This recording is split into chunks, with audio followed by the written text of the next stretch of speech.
In the near future, virtual reality games have become incredibly popular all over the world. Because of this, many development companies have picked up the trend of creating such games. As a result, the struggle between them became more and more fierce over time. Big companies are constantly trying to create the highest quality game possible. The main character was one of those who create such games with the support of artificial intelligence. The guy was greeted by a hologram of a girl and told him that from now on, she would help him. The girl asked to call her Grace. She had big eyes and long golden hair. The guy himself was of ordinary appearance with glasses, but nevertheless he was the main developer of a gaming company, and his name was Murphy. Grace was the most advanced existing artificial intelligence in the entire world. And so Grace and Murphy began creating games together. In the first stages of development, they encountered many system errors, bugs, and other difficulties. They heard different things in the game. Sometimes they were almost flooded. Sometimes they were almost killed by lightning, but they didn't give up. They went through a difficult journey to overcome all difficulties. But soon, with Grace's help, Murphy was free to spread his creative wings. Murphy continued to face various difficulties, but Grace was always there to help the guy with his work. And then the day came when Murphy and Grace achieved the result they had been working towards for so long. Finally, they were able to look around the created game world, and they had sincere smiles on their faces, signifying happiness. Finally, they created a game that all future users will call truly high quality. This game was recognized as the best massively multiplayer online virtual reality role-playing game. Murphy managed to create a game with the fantasy world of Wing Online. One day, the guy was sitting at work on finalizing the gameplay. Suddenly, Grace turned to him. Murphy asked her what happened. The girl asked what would happen to her when they finished the game. The young man answered her with a smile that she would become the goddess of this place and asked Grace to take care of this world. But the artificial intelligence, it seems, was not very happy about this news. She asked Murphy if this meant that she and the gentleman would soon say goodbye. The guy was confused by these words. Murphy himself did not expect that this could happen. The young man offered the girl the option that she could contact him, and in the future, many other projects would be created.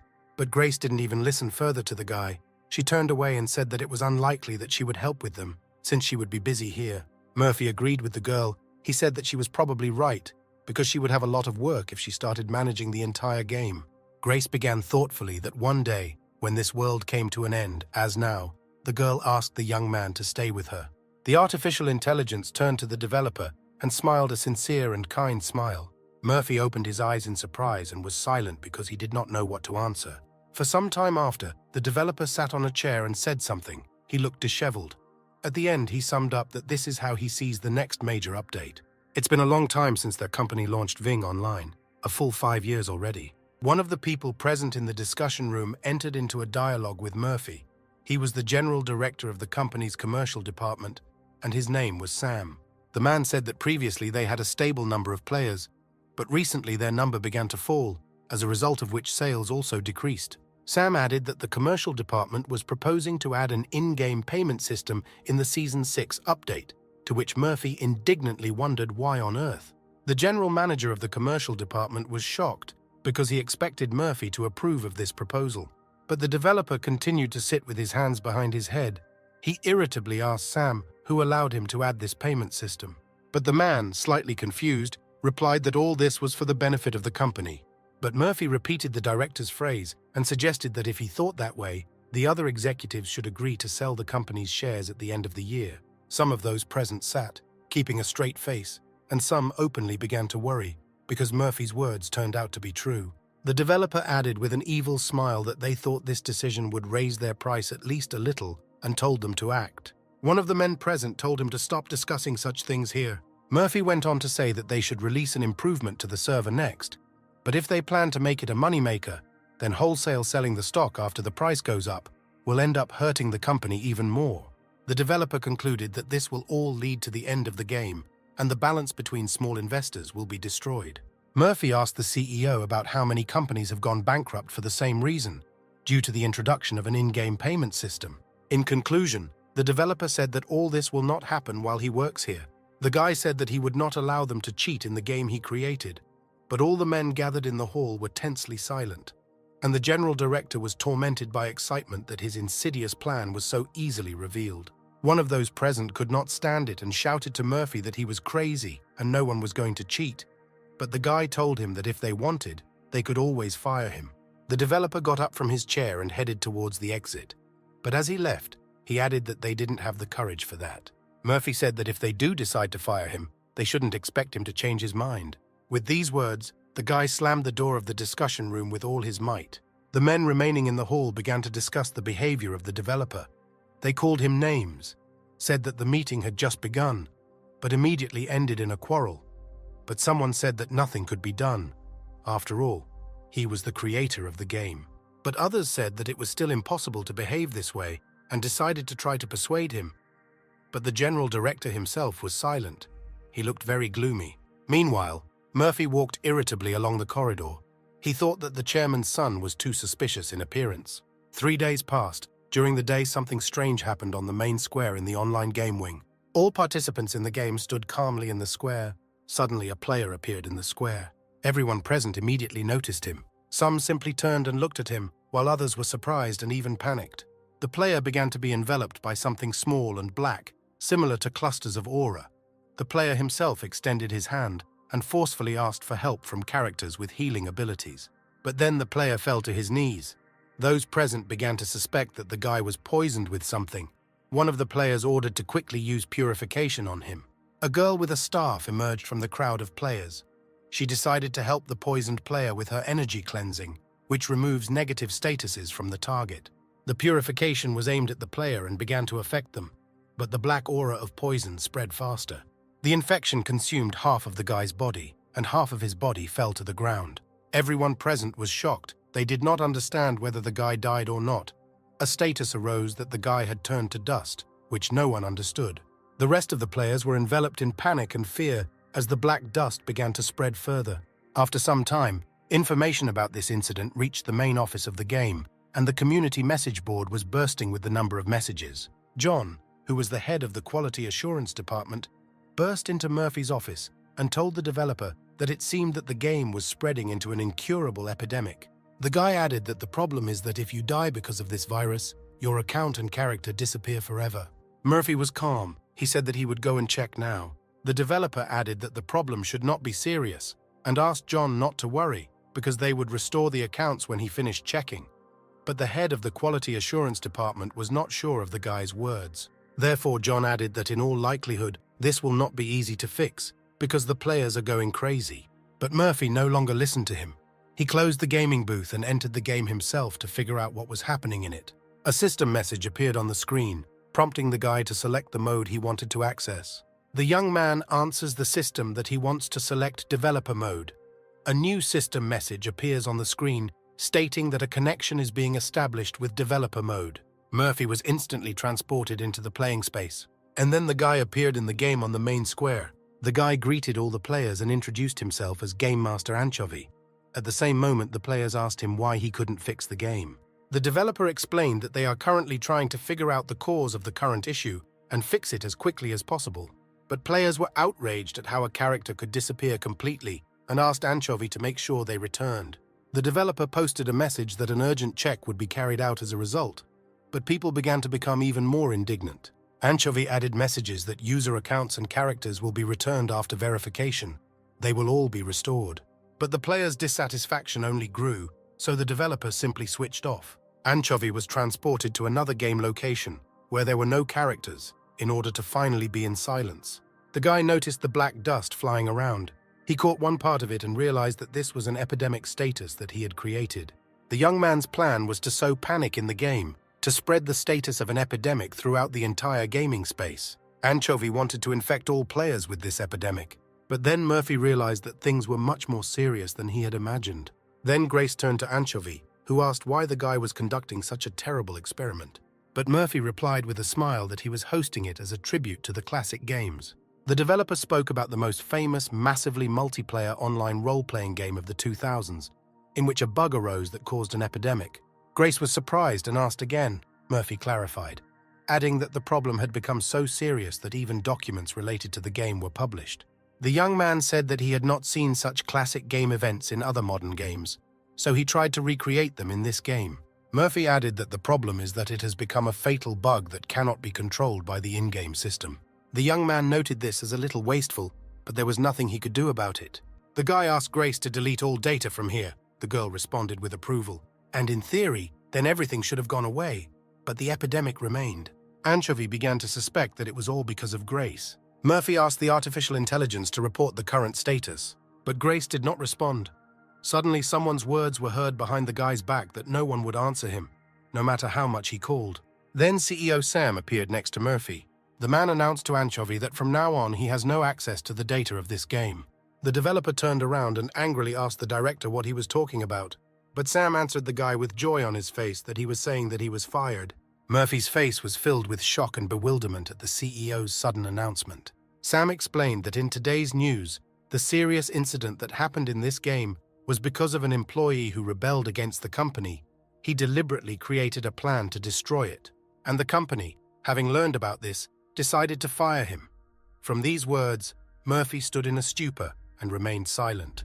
The director also added that the guy will force him to pay the damage through lawyers. Anchovy asked Sam if he came up with it himself, but he replied that Murphy should not worry, because he would make every effort to lead the project in the guy's place. The CEO said the developer was taking a bite that was too big for him to chew. With these words, Anchovy swung his fist at Sam, grabbing him by the collar with his other hand. A couple of fist centimeters from the CEO's face, something stopped this blow. Grace flew from the sky at super speed, breaking the tiles into huge blocks from the power of her landing. The guy's head was pressed against the stone slabs by a powerful collision. Grace towered over the developer, blocking out the sun. The girl pressed the guy's face tightly to the ground with her foot. The young man did not understand the motive for her sudden action. Anchovy was approached by the CEO, who laughed evilly at this. Sam asked what Murphy thought and what it was like to be reunited with his past partner in this way. The man added a question about whether the young man hoped for the loyalty of the artificial intelligence. But Anchovy tried to be indignant that he would not leave it like that. The CEO laughed and repeated the guy's words and told him that he was crazy. Sam asked the developer what he thought the man was doing all the time that Anchovy lived in the virtual world. The director told the young man that in the real world, he was just a cog in a much larger mechanism, and to survive he needed to adapt. And in the end, Sam suggested that the guy pull himself together and add a sense of reality to his own algorithm. The man told Murphy that even if he didn't do this, he would have to look for a good lawyer to pay every last penny, and at the end of the monologue he wished him good luck. Anchovy mentally promised that Sam would not succeed, because Murphy had already decided that he would personally put an end to this world. At that moment, the guy's face was illuminated by the light of the room, and the doors of the gaming booth opened. Security guards had gathered at the booth, waiting for the guy to leave. Murphy mentally promised that soon the CEO would see the worst possible ending, the bad ending. There was news on TV that at a major Korean game development company, one of the employees said that he did not like the company's policies. It turned out that he deliberately added a virus bug to the game. More than 70% of this company's annual sales come from the online game wing. The young man watched the news and mentally talked to Sam, claiming that his plan was imperfect. Murphy knew that if the game died, then the company itself would die. Anchovy decided to change from home clothes to play clothes. The guy again mentally spoke to the CEO that although he said that maybe Murphy was only a minor detail in reality, but in virtual reality, he was a god. The guy put on a gaming helmet and mentally told Sam that they would see each other soon, because God is really angry. The young man sat down in the gaming chair to enter the game. The guy's plan was to start the end of the world in Ving Online, and so Murphy moved into the gaming dimension. Someone addressed the guy, calling him Master. The unidentified boy told Anchovy that he was worried because the youth had not logged online yesterday and asked if Murphy was hurt. This guy's name was Oasis. He is the one who replaced Grace when she became the artificial intelligence of this world, and the guy acquired the artificial intelligence with the company's money. But Oasis was registered to Anchovy's personal account, so it did not disappear. The guy explained to the artificial intelligence that he had some unfinished business and immediately asked Oasis if he received notifications every day. The boy answered in the affirmative and said that the organization had sent him a letter. The artificial intelligence opened the letter and began to read it. Oasis was horrified by the news that his master had been fired. He realized that he had not yet come to his senses. The artificial intelligence realized that Murphy could not access the game developer's servers. The boy immediately tried to console his master by telling him that this company was not the only one that was engaged in development, and there were plenty of places that needed capable people like him. But Murphy brushed off Oasis's proposals, telling him that he didn't need it. The young man ordered the artificial intelligence to open a connection channel. Anchovy explained that the address is disguised, as if it were coming from China, and all the files where important information about the operation of the system is recorded, are faked for different accounts. The guy added that if at least one of them is tracked, then he should get rid of them all. Oasis replied that he understood, but did not know why this was necessary. Murphy asked the boy to listen more carefully. The guy continued that from now on they will begin to destroy the Wing game online. With these words, the young man pressed the button to enter the game. Icons appeared on the screen that said violence, fear, crimes, inappropriate behavior, and also a system notification appeared that the game contains extreme content and advice not to play if you have a weak psyche and body, and so on.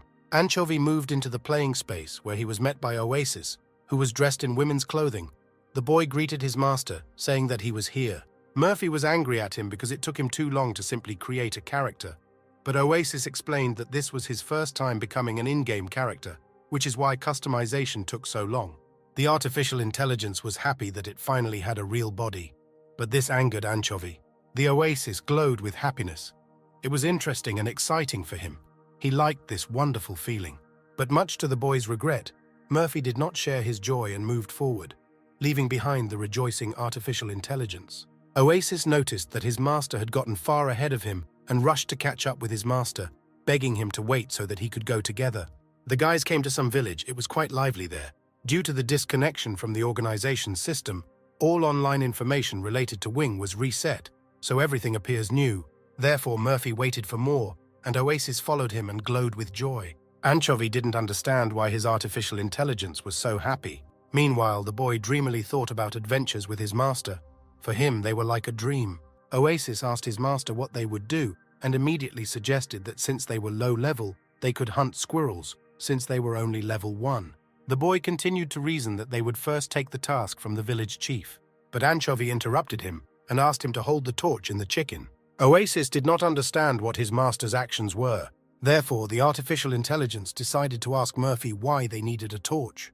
But the guy was immediately surprised by what kind of question he was asking, and answered that the torch was needed, of course, for arson. With these words, Anchovy set fire to a haystack standing nearby with a torch.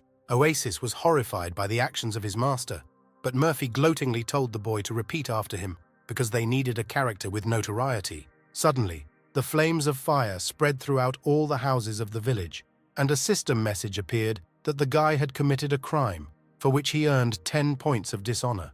Murphy was surprised that setting a house on fire only gave 10 infamy, but suggested that it might be because they were in a newbie village. Suddenly, an old man approached the young man and tugged him by the shoulder. Grandfather demanded Anchovy to stop immediately, but Murphy, with a calm face, set fire to the old man's clothes. The grandfather instantly burst into flames and screamed from the pain of his burns. It only now dawned on Oasis that this was not an adventure, but a crime.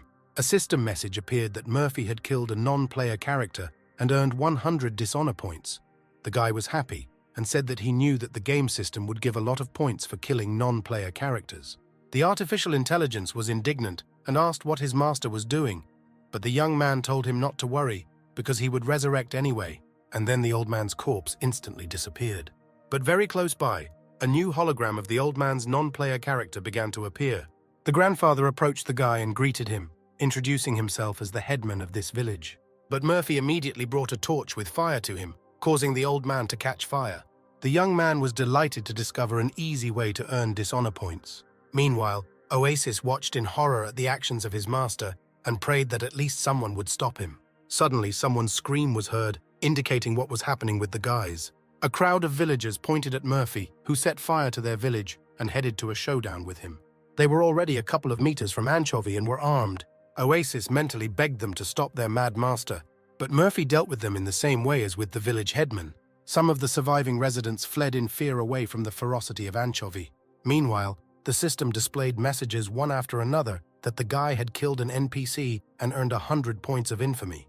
The artificial intelligence realized that his master said those words seriously. Oasis almost cried from the horror of what was happening. After all, Murphy is really going to end the Wing online game? Suddenly, the knights ran up to the guys. They surrounded the criminals and ordered them to stand because they were arrested for crimes. All the knights were armed with spears and pointed them at the young men. Oasis stood in fear, not understanding what to do next. But Murphy smiled maliciously. The guys were put into a carriage and taken somewhere. The cart was surrounded by 3 more riders as backup. Meanwhile, in the carriage, the young man looked at his earned dishonor points. There were 2,140 of them. and the artificial intelligence was upset and could not believe that they went to prison from the very beginning.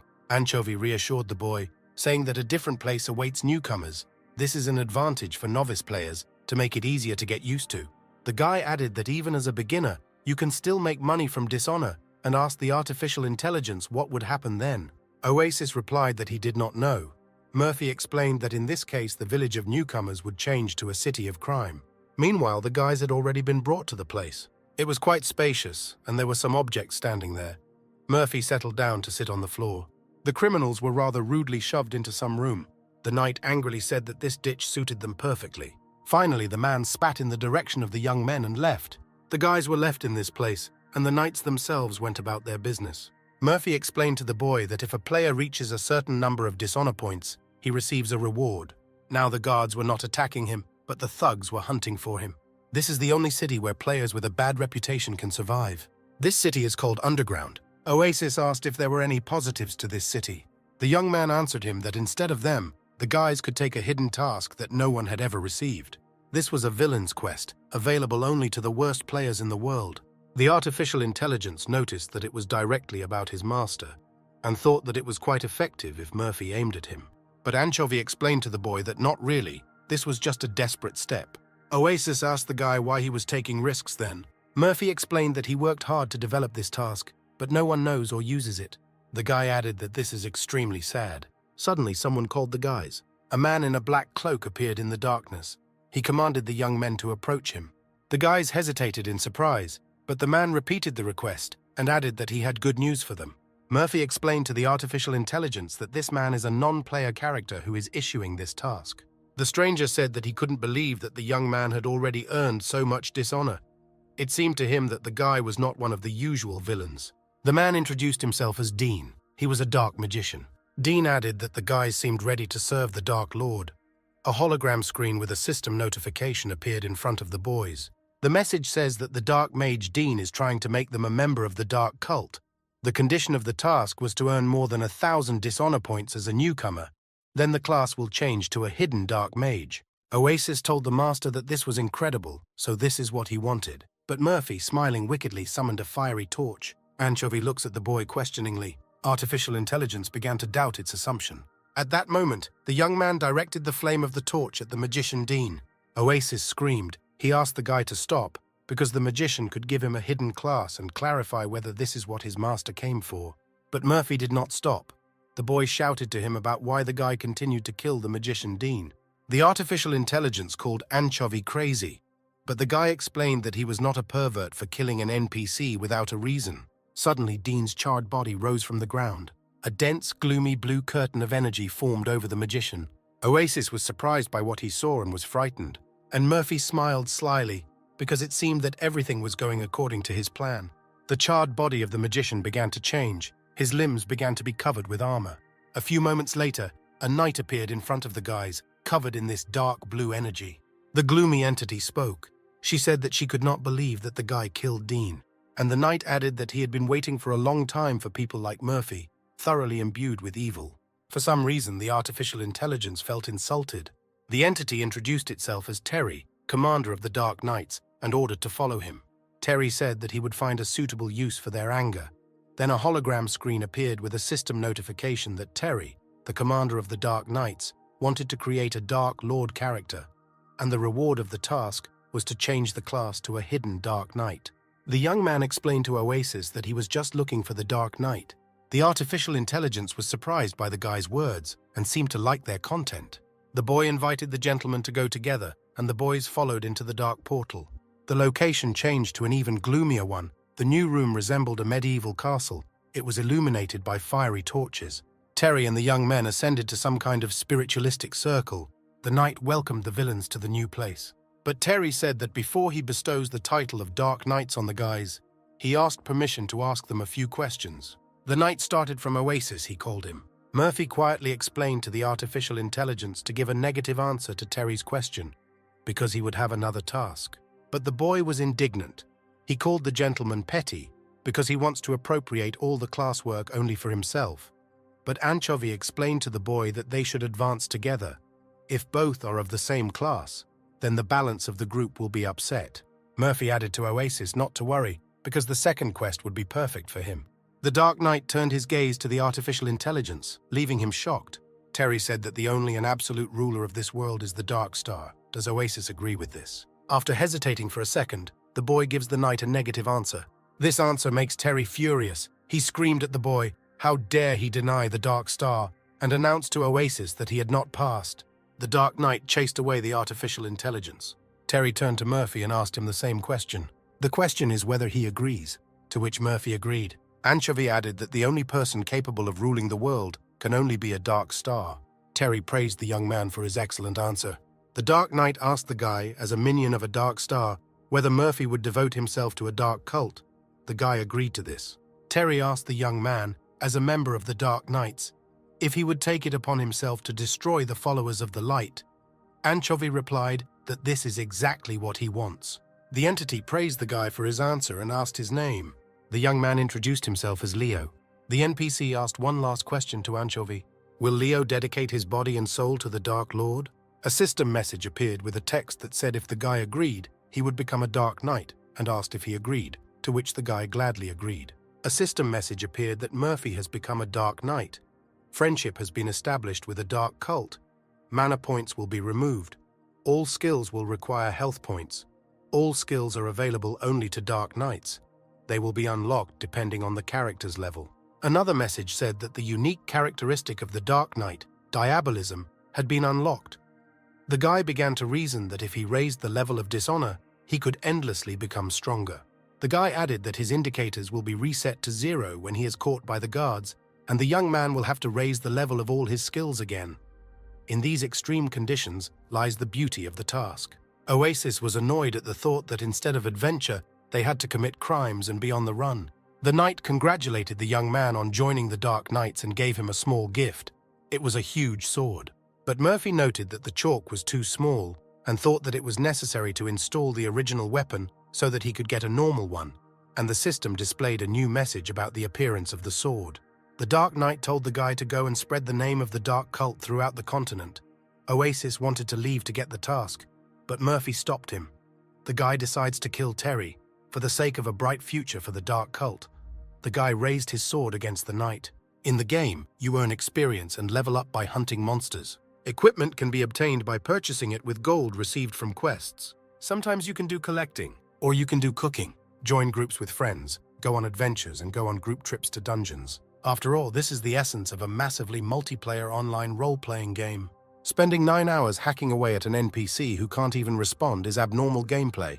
But if this is the path that Mr. chose, Oasis decided to follow this path.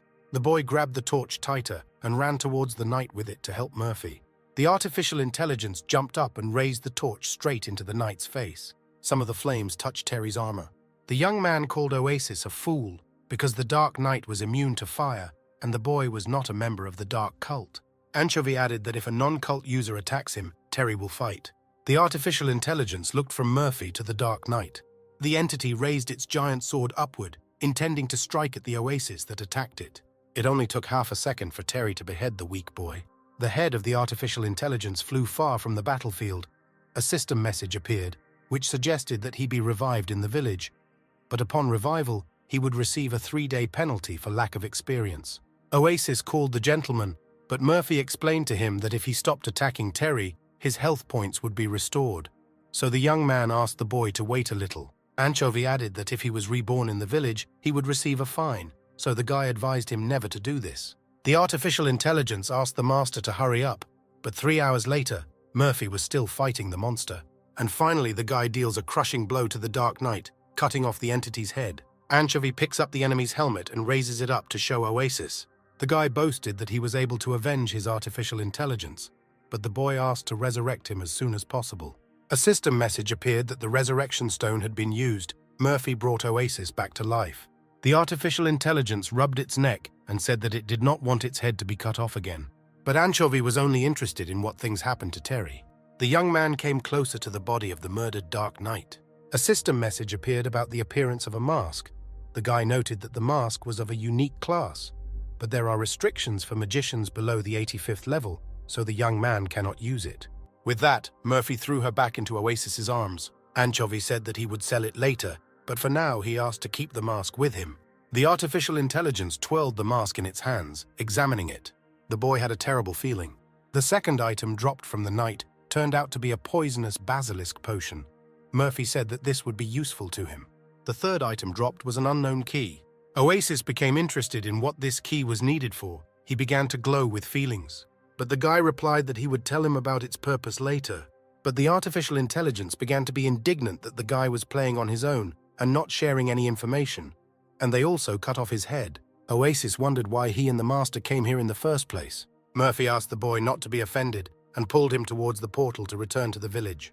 Although the artificial intelligence would have been offended, it did not resist its master. They entered the portal, which closed behind them. The severed head of the knight became a hologram and then completely disappeared. The Dark Knight's body was restored again. He said that everything was as he predicted. Meanwhile, the young men returned to the underground. The oasis was already blooming, because now it must receive its task. But Murphy noted that there was something else. The artificial intelligence got angry and asked what again. The guy said that as Oasis knows, the service of the Game Wing Online began 5 years ago. Playing as a criminal has many more disadvantages than advantages. This means that the people in the underground are scum. They can be easily defeated by just destroying at least one of their gangs. Murphy continued that the guy they're heading to is considered the king among these psychos. Anchovy concluded that the artificial intelligence could call him the king of psychopaths. From these words, Oasis didn't know whether to laugh or cry. The boy asked why to meet with him at all. The young man replied that to start a big business, you need a lot of things, but what is really important is money. The guys went out onto some crowded street. Suddenly, one man called a walking knight towards him, who looked around cautiously. The unknown person told the man that his face showed that he was being pursued by bounty hunters. The masked man said that he had the lowest prices in Korea and guaranteed him a 100% safe transaction. He couldn't find a cheaper one and offered to pay on the gold exchange. But another man said that he would kill his wife if she found out and walked past the masked stranger. The merchant thought to himself that, as expected, marriage was dangerous.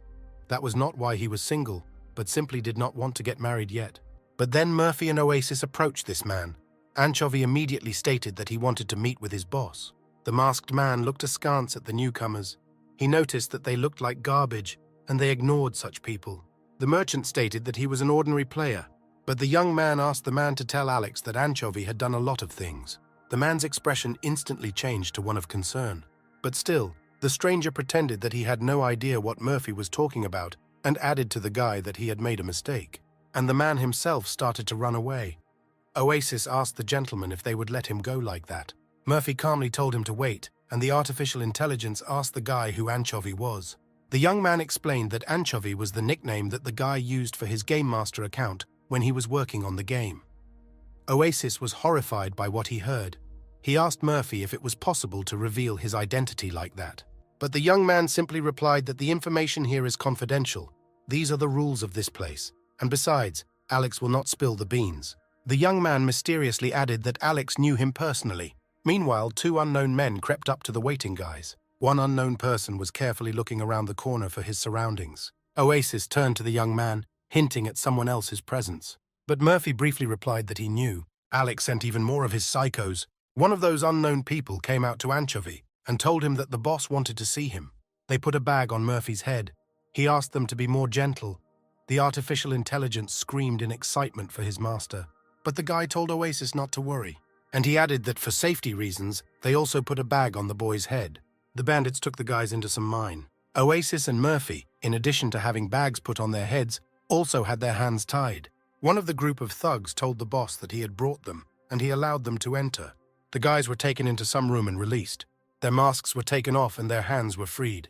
Alex examined Murphy carefully. Then he simply said that he was not Anchovy. Some events earlier, outside the game space, Murphy left the coffee shop and went about his business. The guy was just drinking coffee and was lost in his thoughts, when suddenly someone called him. The developer turned around and asked the stranger who he was. The stranger simply introduced himself, calling himself Alex. The stranger didn't add anything else, but Murphy seemed to recognize him. The guy asked Alex why he decided to find him that way, and added that he could write a statement to the police. Murphy added whether the guy was going to add stalking to his case. Alex explained that otherwise they would not have met. The guy began to beg Murphy to drop the charges, asking him to show mercy at least once. With these words, the man bowed his head down. Alex vowed that he would never do anything illegal in the game again. Murphy just sighed deeply in response. Anchovy explained that he followed the company's rules, so he could not help Alex in any way. And at the end, he added that even if he could, he wouldn't, which plunged Alex into confusion. The man fell to his knees in front of Murphy in great despair. Alex began to beg the guy with all his might to save him this time. And before Alex's eyes appeared Anchovy himself, who remembered his words from the previous meeting. The boss was confused. He seemed to recognize Anchovy. Alex stood up abruptly and slammed both hands on the table with all his might. The man ordered all his subordinates to leave his office. Everyone present walked out the door, leaving your guys to talk. Alex returned to his seat and sighed thoughtfully. But then he stood up again and approached the serious Murphy. His look changed from stern to affable and blooming. He said that he didn't recognize Anchovy due to his low-level character. In the same welcoming tone, Alex asked what brought the guy to such a wretched place. Murphy asked him not to overact and asked if the guy knew that he had been fired. Alex asked the young man who he took him for and added that he was actually not a traitor. Murphy asked him to stop and not to call him Anchovy or his friend, because now he is Leo. Alex asked who Leo was, but Anchovy explained that it was the nickname of this account. The young man thought about Murphy's new nickname and suggested that it was a hint at something like the final boss. Alex asked if he was right, but Anchovy's mouth dropped open in shock. Oasis assumed that his master wanted to become the final boss of this world. Murphy changed the subject. He asked to get closer to the point. Anchovy told Alex that he would give him important information, but in return, he asked to borrow some gold from him. The guy began to agree, and Murphy began to tell him about things of interest. Anchovy said that they would soon add a cash item that would increase the chances of enhancement, and suggested that Alex buy an enhancement stone and then sell it after a while. Murphy noted that the young man would still earn money, but he added that in a month, when the 6th season is downloaded, the level restrictions will be raised and new equipment will be added, and the enhancement stones on the market will sell out when they add a new item. The young man said that throughout the 6th season, there would be a shortage of enhancement stones, and Alex would be able to relax. The guy replied that it was not difficult for him to lend Anchovy money, but what would happen to the game? Alex asked if it would be okay if they released something like this. Murphy told the acquaintance that this was just the beginning. The guy continued that in the future there will be many more items to balance the game. Sam will do anything for profit. A hologram appeared in front of the young man with a message containing a request for a deal with Alex. The guy said that there was 1 million gold. As Anchovy asked, he shared important information, so the young man would not ask why he needed so much. Murphy thanked his friend for his help and promised to repay the debt soon. Alex finally asked Anchovy whether he would make money from power-up stones, but the young man replied that he was not here for the money. The guy told Oasis they were leaving. The guy said to those leaving that Murphy now has a rather pleasant face, but Anchovy did not understand him. The young man turned around and asked what his words meant. Alex explained that the faces of people like them are the true villains. The guy added that the faces of villains who will achieve their goal at any cost. Murphy thought about the words of his acquaintance, what it meant, the face of a true villain. Anchovy tried to remember where he could already hear it, and the artificial intelligence clarified that it turns out that Murphy nevertheless dropped the charges because Alex was so polite to him, calling him his friend. The young man explained that the trial is a simple show, a performance to warn the attackers. Even if Alex had not come to him in person then, the case would still have been closed. Oasis asked his master if he was tired, since he had been playing for 15 hours. Anchovy admitted that he was a little tired and asked to open the deal window first. The guy had 1 million gold in his account, and he gave it all to Oasis. Murphy told the artificial intelligence to open several banks and warehouses there and buy all the iron ore at a price of less than 5 gold on the foreign exchange market. I asked Oasis about whether to buy there, but the guy said that he would explain later because he was too tired right now. Anchovy also wanted the boy to reach the 10th level without him, but the artificial intelligence immediately asked what happened to his work. Disappearing from the gaming space, Murphy replied that the job could be changed at the 10th level. The guy said that they had worked hard and disappeared with these words. Oasis realized that from now on he was on his own and would finally be able to truly enjoy the game. The guy jumped for joy.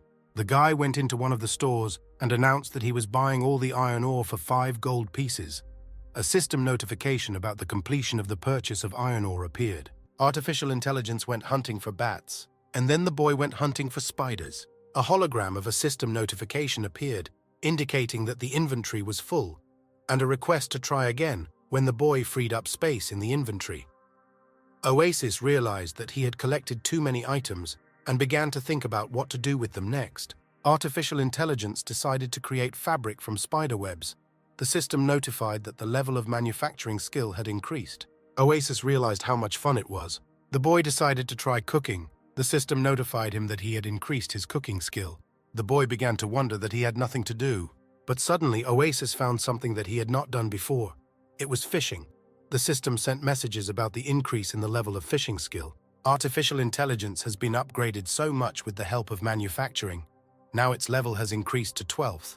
A day passed, and Mr. Oasis had not yet returned. The boy sat and fished, waiting for Murphy. Suddenly, the artificial intelligence was noticed by two enemies. They recognized him and decided that he was still new to the underground and had not changed his job. The enemies happily went to the Oasis to deal with him, and so they took out their weapons and jumped over the boy to attack him from behind. One of the enemies greeted him and raised his hand. The artificial intelligence heard a noise from behind and turned around. Meanwhile, Murphy slept in his room, resting after a long game. The phone rang, displaying many missed messages and calls. Anchovy realized that he could not escape yet and thought that he needed to come up with an alibi, sometime after in a restaurant in the evening. The head of graphic design at Wing Online, Sarah, asked if he was going on a trip. Anchovy agreed and added that he had worked hard for 15 years, so he wanted to go somewhere far away. The head of the quality department, John, supported his friend's idea. Since club days in high school, Murphy has been developing Ving Online with these guys. Leo's unusual playing style would be a big problem for the guy. They might suspect him, so the young man believed that the trip was an ideal alibi. The girl sitting opposite asked where the guy was going, but Murphy calmly replied that he had always wanted to visit India or South America and also wanted to go to Bali. Sarah looked at the young man with a look full of distrust because the girl has good intuition. John, while devouring the food, replied that his friend should take the opportunity to rest because he had worked hard. But Sarah didn't give up with her questions so easily. The girl asked Anchovy what he would do when he returned. Murphy replied that he hadn't thought about it yet. John added that he envied the young man because he also wanted to go on vacation and wondered when was the last time he got enough sleep. Anchovy jokingly suggested that his friend quit, which made John choke on his food. He didn't know if he should. The girl drank another glass and thoughtfully said that she might as well leave because she had wanted to for a long time. Sarah suggested that two friends try to start over. The young men looked at her carefully. The girl added that they could just make one small group, just like in high school, and create a game. John agreed with his friend without hesitation, adding that if she opened a company, he would join. The two friends looked at Anchovy, waiting for his answer, but the guy called them fools and said that they were completely drunk.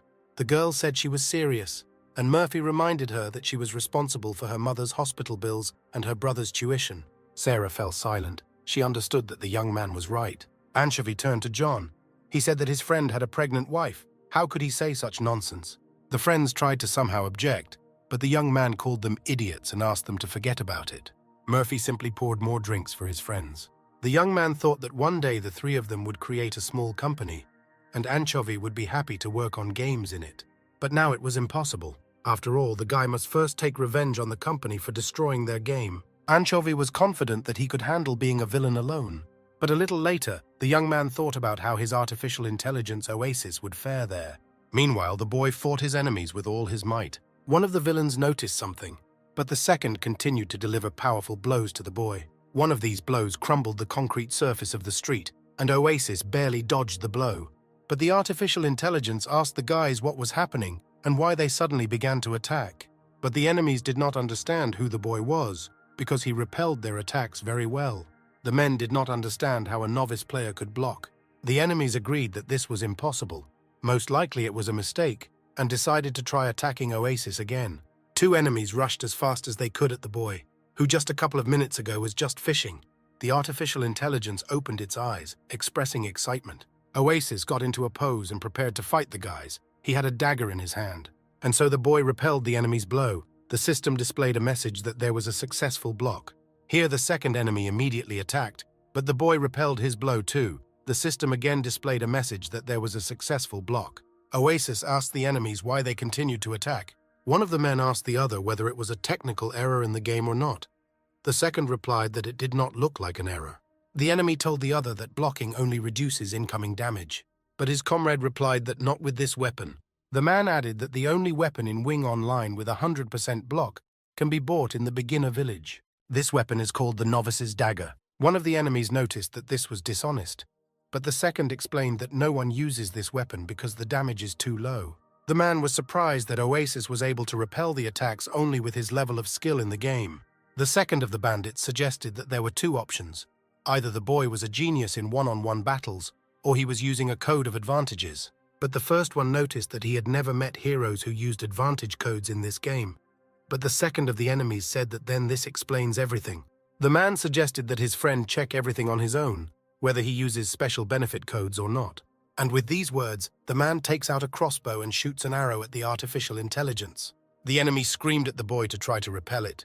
The bandit launches a rain of arrows towards the Oasis, but the boy deflected all the arrows with his dagger. The men agreed that Oasis uses special codes of advantages. Suddenly, the boy's dagger was pierced by one of the arrows, crumbling the weapon into small fragments. The system displayed a message that the strength of the dagger had expired. The weapon was broken. The artificial intelligence looked at the fragment of the weapon with bewilderment, and at the same moment one of the arrows flew into his face, and a system message was displayed that the boy had died. The enemies were still wondering whether Oasis was using special advantage codes or not. The enemies noted this as creepy and decided to write to the game master about it. Suddenly, behind the bandits, a question was raised as to why they were attacking two of them, and the men simultaneously turned around to look. Murphy said his head was going to explode and thought that if he drank that much again, he would go wild. Both enemies asked Anchovy who he was. The young man answered them that he was a friend of that boy and looked at the lying body of Oasis. The artificial intelligence called its master. Anchovy told the enemies, wanting to kill someone, the path will be prepared for their own death. The young man pulled out a sword and angrily asked if they knew about this.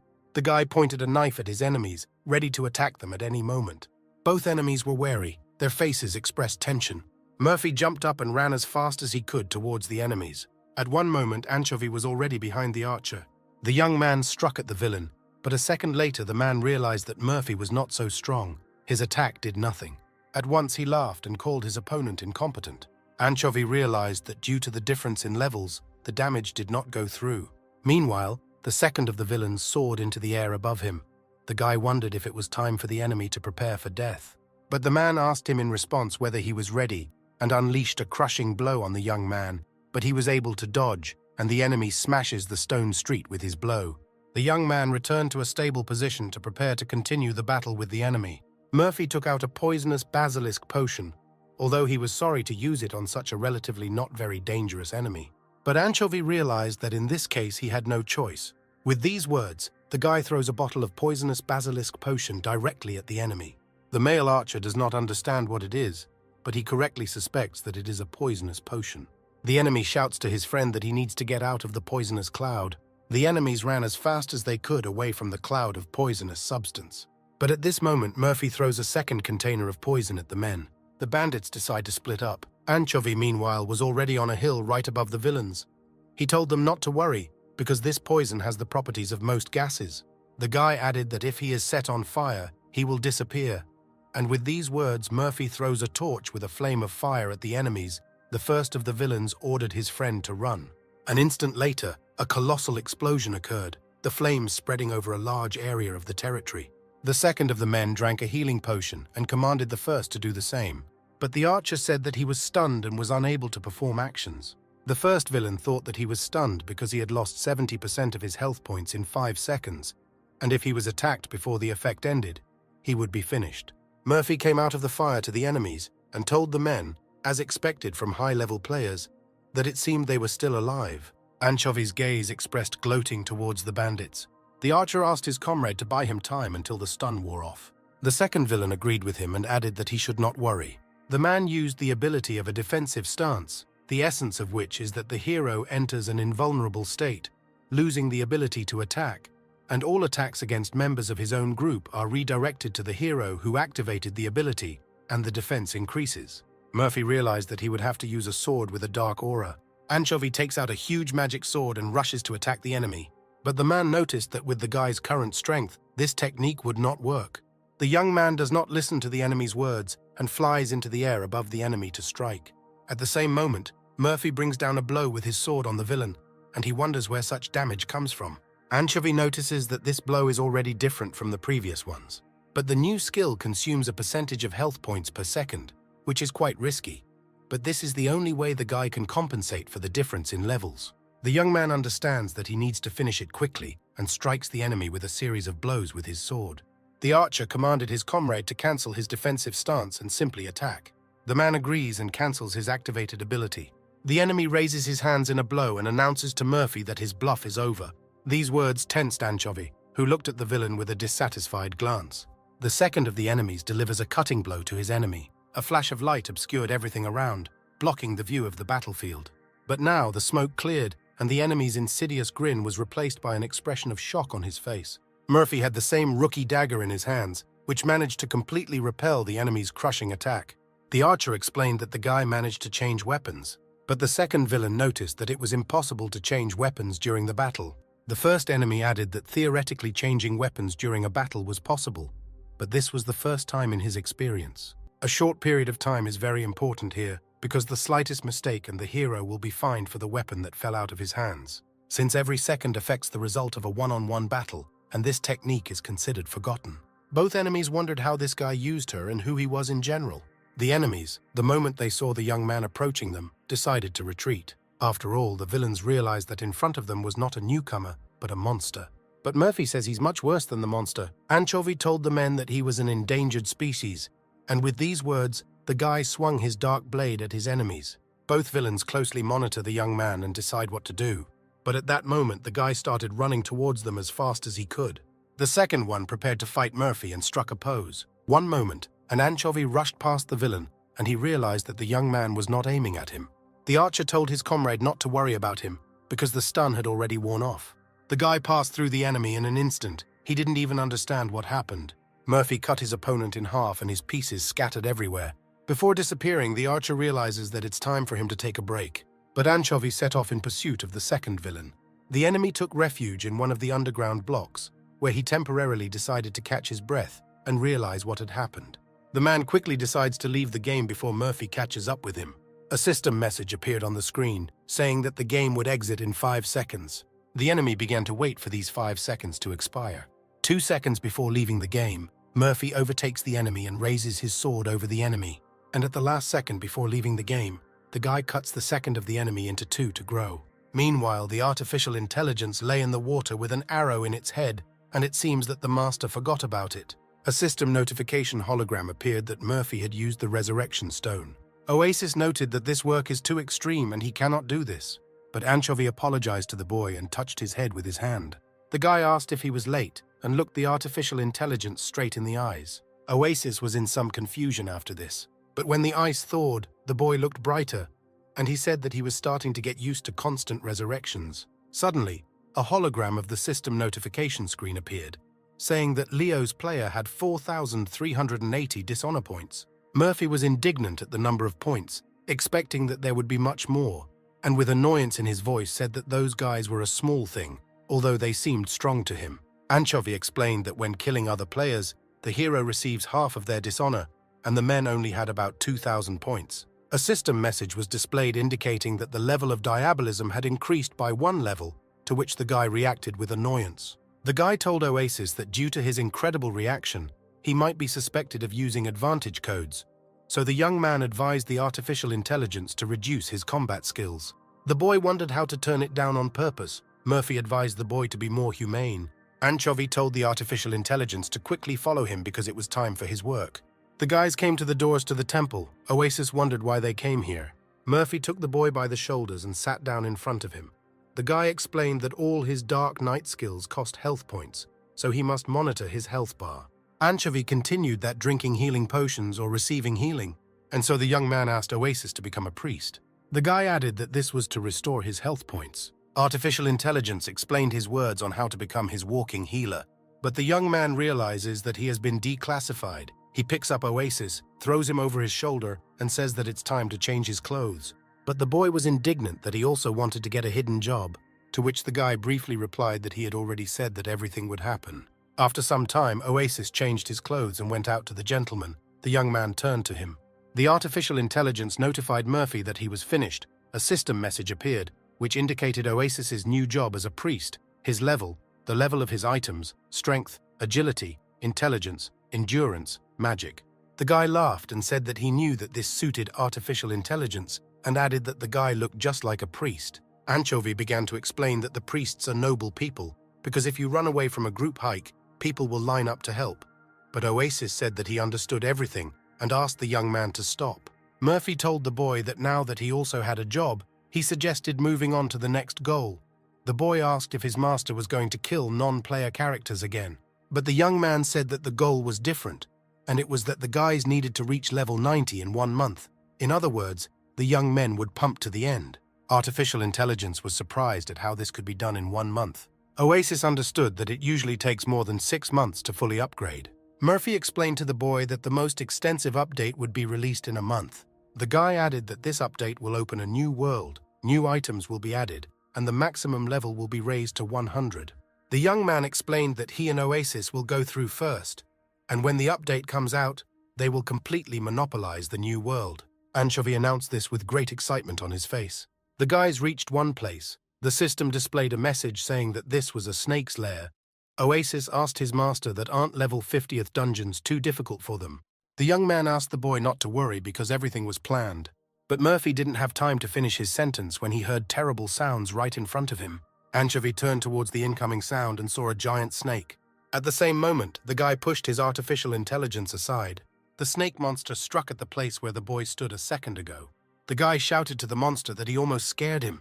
The young man grabbed his blade in his hand and activated a dark aura. Anchovy commanded his artificial intelligence that he would leave the treatment to him. The young man's gaze was directed forward, straight at the gigantic level 50 snake monster with incredible strength. And the guy himself rushed into battle with a huge and strong enemy who was ready to inflict a new blow on the small heroes. The boy agreed to this and gripped his priest's staff tighter. Oasis understood that his owner was now counting on him, so he swore to himself that he would protect him. Anchovy rushed towards the monster, raising his sword above him and preparing to strike with all his might. Several swings achieved their goal, cutting the monster's scales in several places, but not killing it. The snake felt this. His bloodshot eyes continued to follow the actions of the dark swordsman. In anger, he hissed and threw his carcass away, after which he slashed at the swordsman with his tail. The blow caught the guy, but he didn't have time to parry it, which is why the snake literally sent him flying. Even taking into account the fact that they are in the game, Anchovy felt this blow, which even took his breath away. His body flew into the column, causing it to crack and begin to crumble under the impact. What he saw greatly frightened Oasis. He was very worried about his owner, so he rushed to his aid. The young priest concentrated and used the healing touch skill on his older comrade. The swordsman's wounds began to heal, and his health bar quickly filled up, his strength returning to him. He praised the AI, after which he said that he could completely trust his personal healer and move on. The swordsman, with renewed strength, again rushed towards the snake, preparing his sword to continue the battle.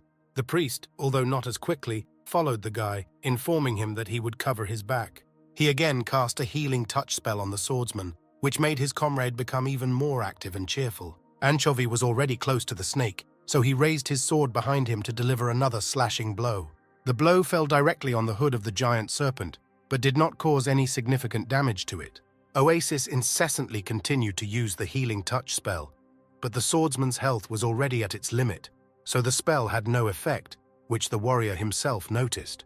He barked at the AI for using the spell so thoughtlessly. He demanded that it calm down, otherwise the snake would notice him.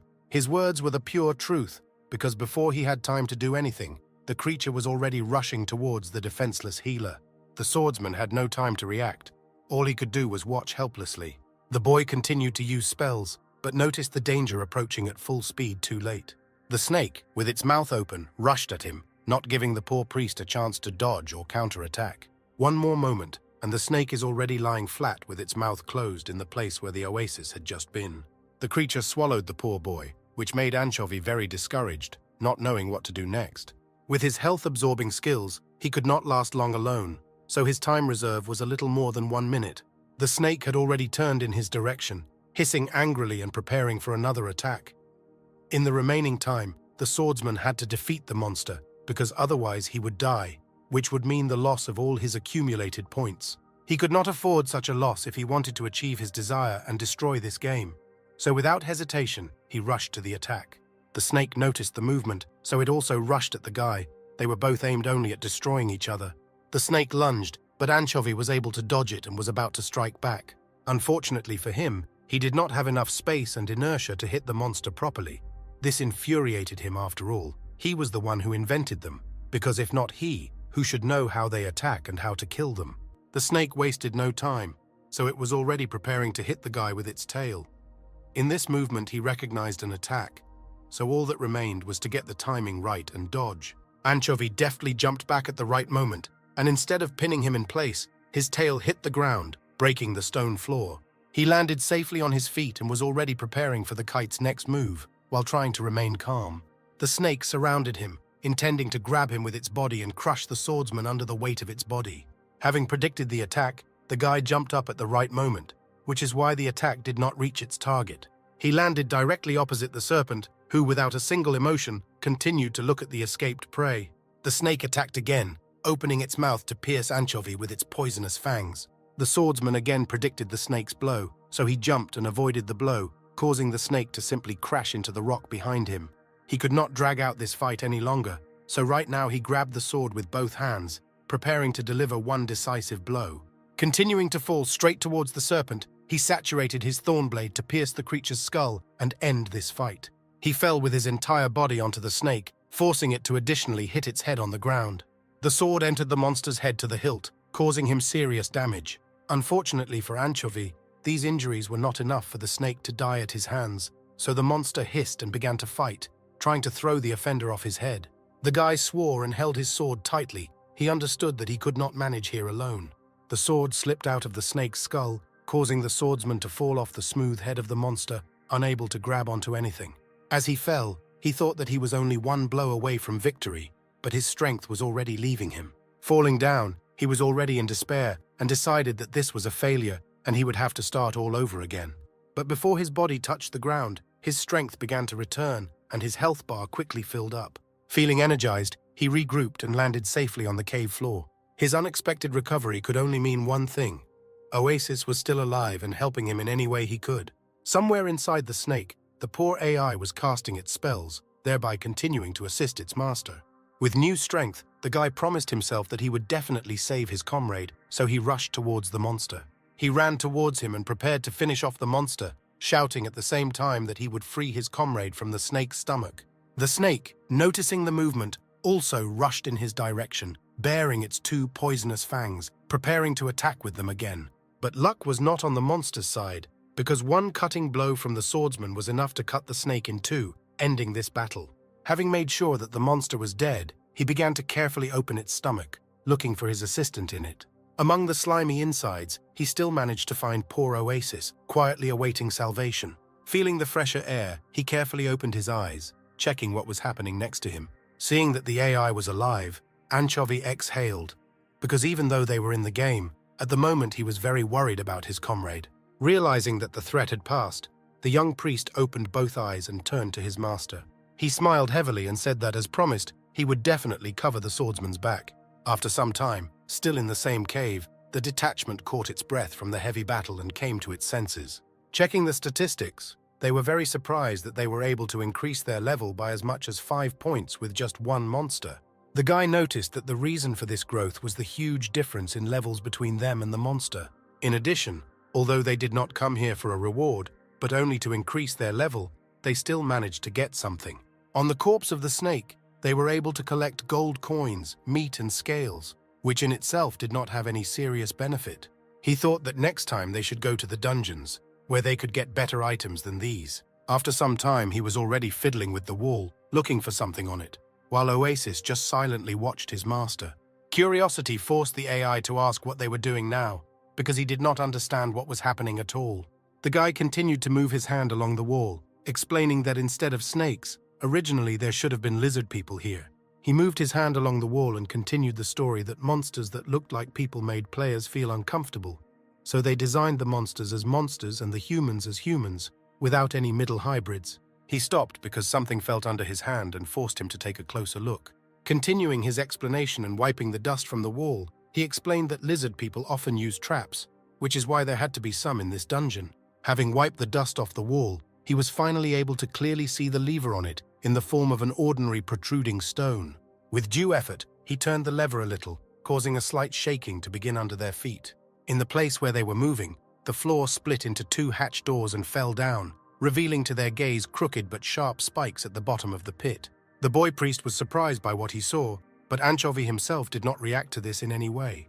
Oasis noticed that falling down would obviously be fatal, to which his owner confirmed his guess, adding that this also applies to monsters. Turning the lever back, he cheerfully told the boy that it was time for him to move out, but the boy, not understanding his master, clarified where he needed to go. The floor doors immediately moved, again hiding the abyss from their eyes, and the swordsman explained to the priest that it was time for him to go forward into the dungeon and lure as many monsters as possible with him. The boy was taken aback and asked his master again whether he should do this, because he was providing support in battle. Anchovy sighed heavily, and with obvious sarcasm, asked the poor AI if he expected the swordsman to go. Again, with a cheerful tone, he told his assistant that he should bring only 10 monsters to him, no more. Oasis became gloomy at what was said. He definitely didn't want to do something like this, but he couldn't refuse his master. After a few minutes of anxiety and worry, he was already wandering through the caves in search of other monsters. A heavy rustling sound was heard behind him. Something had clearly noticed him and was already looking for him. It didn't seem to the boy. The snake was already close in front of the poor priest, trying to get a better look at his potential prey. Very nervous, Oasis turned to his owner, tearfully begging him not to send him on this mission. Anchovy just smiled and showed with his fingers that they needed a dozen of them.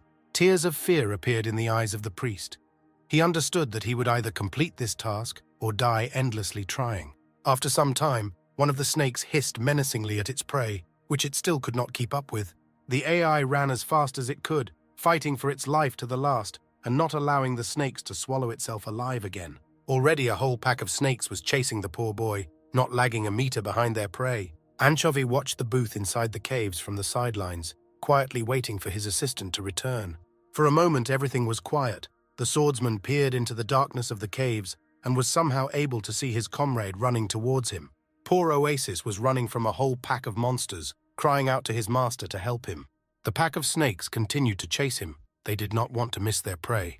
The warrior encouraged the boy, repeating that he should hurry up because he had almost reached a safe place. The poor priest continued to run and shouted through his tears that he was tired of constantly dying. The boy was only a couple of meters from safety. His master was ready to activate the trap right under the snakes. At that very moment, he realized that a little more and the snakes would reach them, so it was impossible to wait any longer. He turned the lever of the hidden mechanism, after which the ground began to tremble a little, and the lever itself made a small click. Oasis didn't have time, because the trapdoors opened right under his feet, and he flew down. The ground also collapsed under the giant carcasses of the snakes, causing them to also fall down with even greater speed. They instantly reached the bottom, where they ran into stakes that littered the entire bottom of the trap. The priest extended his thin hand towards Anchovy, hoping that he would have time to catch him. The warrior did not betray the hopes of his subordinate, and rushed forward to catch the falling boy. Their hands touched, but he failed to grab his comrade. Anchovy did not have time to understand what happened, because he was sure that his plan was perfect. The Oasis, screaming, only fell down, unable to escape from another death. He fell and stretched out his hand to his owner. A mine was visible on his face, from which one could understand how helpless the boy felt. The warrior still pulled his hand down, trying to catch his priest, but it was already pointless. With a loud sound, the boy fell to the bottom of the pit, where another death overtook him. 2 hours later, they continued to do the same thing, but the AI was no longer as scared as the first time. A new crowd of snakes chased after him, wanting to swallow him whole, but the priest successfully closed the distance. Without a drop of fear, he reported to his master as he ran that the last 8 snakes were chasing him. The warrior heard his subordinate, after which he again activated the trap to finish off these monsters as well. This time, before the trap opened, Oasis jumped as high as possible, and the snakes flew down to meet the stakes at the bottom of the trap. The boy flew safely to a safe area and landed deftly on his feet without receiving any harm. In 2 hours, he managed to die 3 times, but this was enough for him to automatically perform all actions with crushing success. Thanks to these 8 snakes, the boy was able to reach level 30, which he was very happy about. Anchovy also appreciated this, saying that the boy was doing well. He also asked the priest if he was ready to change his class, to which he immediately agreed. However, the warrior abruptly changed his mind, telling his comrade that they still needed to deal with the boss of the dungeon before leaving. Arriving at the gate to the room with the boss, Anchovy realized that pumping had paid off, but the monster inside was still much stronger than him. He hastened to calm Oasis from his hasty alarm because he again wanted to use traps against the boss. What the priest heard did not make him feel much better, so he asked whether he needed to be bait again, to which Anchovy answered in the negative and said that the priest only needed to open the door and go not far into the room, and the warrior outside would activate the trap. What was said did not calm the boy down. Rather, the feeling of anxiety inside him only became stronger. As Anchovy asked, the priest opened the door to the boss's room, after which he began to gradually move inside. There was musty air in the room, and a light greenish fog hovered near the floor. The room itself was not lit, so the boy was unable to move quickly. Through this darkness, he could not see anything at all. It seemed that if he walked a little further forward, the darkness would swallow him too. Suddenly, a fire lit itself in the darkness, and the light gradually began to illuminate the room. The torches continued to light up, illuminating the room more and more, revealing to the boy's gaze a dark something in the center of the room. This something stood quietly and watched the priest, without taking his cold gaze off for a moment. Oasis was stunned. He immediately realized what kind of creature appeared before him, and it was a giant basilisk snake. Somewhere behind, Anchovy leaned out from behind a door and told his comrade that he would be petrified for a while, but then immediately tried to cheer up the boy, saying that he would be fine. The boy turned around and did not believe what he heard at all. Fear completely shackled him, and misunderstanding caused even greater anxiety. The basilisk woke up from its trance, its pupils filled with a dim red light, and it itself began to move a little. His eyes became brighter. A mysterious magical power first appeared around him, and then fell on the poor priest.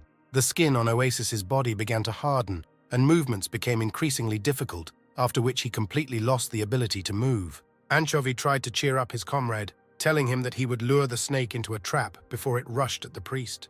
After his words, the basilisk rushed towards them, hissing angrily and baring its fangs. The boy was in his way, but he could not jump away or run away. His body did not obey, and he himself turned into an almost completely stone statue. Panic gripped him. The only thing he could do was scream in fear. The warrior silently watched and waited until the snake was in the required place to activate the trap in time. When the snake got to the right place, it pushed the slab in the wall. It pushed through with difficulty, after which a click was heard. Giant stakes fell from the ceiling onto the snake, leaving it no chance to dodge and crawl to the side. The stakes pierced the basilisk's head, piercing the creature's thick skin and causing incredible damage. The monster stopped and stood up, hissing loudly from the pain that these stone stakes caused him. The next moment, the monster's strength left, and it collapsed right in front of the petrified boy, after which it breathed its last. Oasis looked straight at the carcass of the dead snake, which lay right in front of him. He could not believe that this time death would not overtake him again. The boy's owner himself came into the hall, saying that he had thought of everything, and the priest had nothing to fear in this situation. After these words, the stone spike closest to the boy, protruding from the snake's head, swayed and began to fall in his direction. The only thing the boy had time to do when he saw the falling stone was to be surprised. The stone instantly cut poor Oasis in half, leaving no chance of survival and scattering his petrified remains around. Anchovy was taken aback by what he saw, after which he was also very surprised, standing in front of the corpse of his subordinate. His comrade lay in front of him, broken into many pieces and without the ability to simply heal himself. The guy looked at the corpse of the AI, and in his head there was only the thought that now he understands why artificial intelligence raises uprisings in films. After some time they returned to the city, where Oasis was already alive and well. He sat with a sullen face, leering angrily at his master, while he tried to explain to him that the problem was with the realistic physics of the game. Realizing that this conversation would lead nowhere, Anchovy changed the subject and reminded his comrade that it was time for them to change their class. The boy only assented and then turned away. It was obvious that he was very offended. There definitely wasn't going to be a full conversation, so the warrior only said that he was going to go to the temple. Oasis assented again. A face of obvious dissatisfaction and anger towards the warrior was scrunched on his face. Having finished his not very friendly conversation, the warrior opened a dark portal right in front of him. He walked straight into it, leaving the offended boy behind. Now he had no time to calm and encourage the boy. The Dark Knight Terry was already waiting for him behind the portal. He was very glad to see the new novice of the Dark God again. He stood and praised Anchovy, noting how quickly he was developing, but the warrior himself would like to quickly deal with the class change. The boy rechecked the indicators of friendship with the knight. He treated him well, which gave him the idea to destroy the knight again. Having finished praising him, the knight moved closer to the point and turned to the boy, asking if he wanted to become a dark knight. The guy, without any further words, just agreed to the proposal, not wanting to stall any longer. Dark energy began to surround Anchovy, saturating his body with new forces, from which he gradually began to lift himself off the ground. He slowly continued to rise until he hovered in the center of the room as power continued to fill his body. After another couple of seconds, he came back down, but now he was already a Dark Knight. With the new Dark Knight class, he also gained 2 new skills called Dark Hand and Continuous Attack. The guy could not help but be pleased with his new power. This very power literally burst the warrior from the inside, which made him really want to test his new skills. And in front of him was just an ideal target in the form of another Dark Knight. Before he could do anything, a mysterious voice in his head called out to him, calling him a hunter. It was the call of the goddess who felt the presence of the newly minted Dark Knight. He accepted this call, after which his body gradually began to become transparent and very light, and he gradually disappeared from the room. The next moment, he evaporated into the air, sparkling with a bright blue flash, after which small cubes of information, which was Anchovy, soared upward.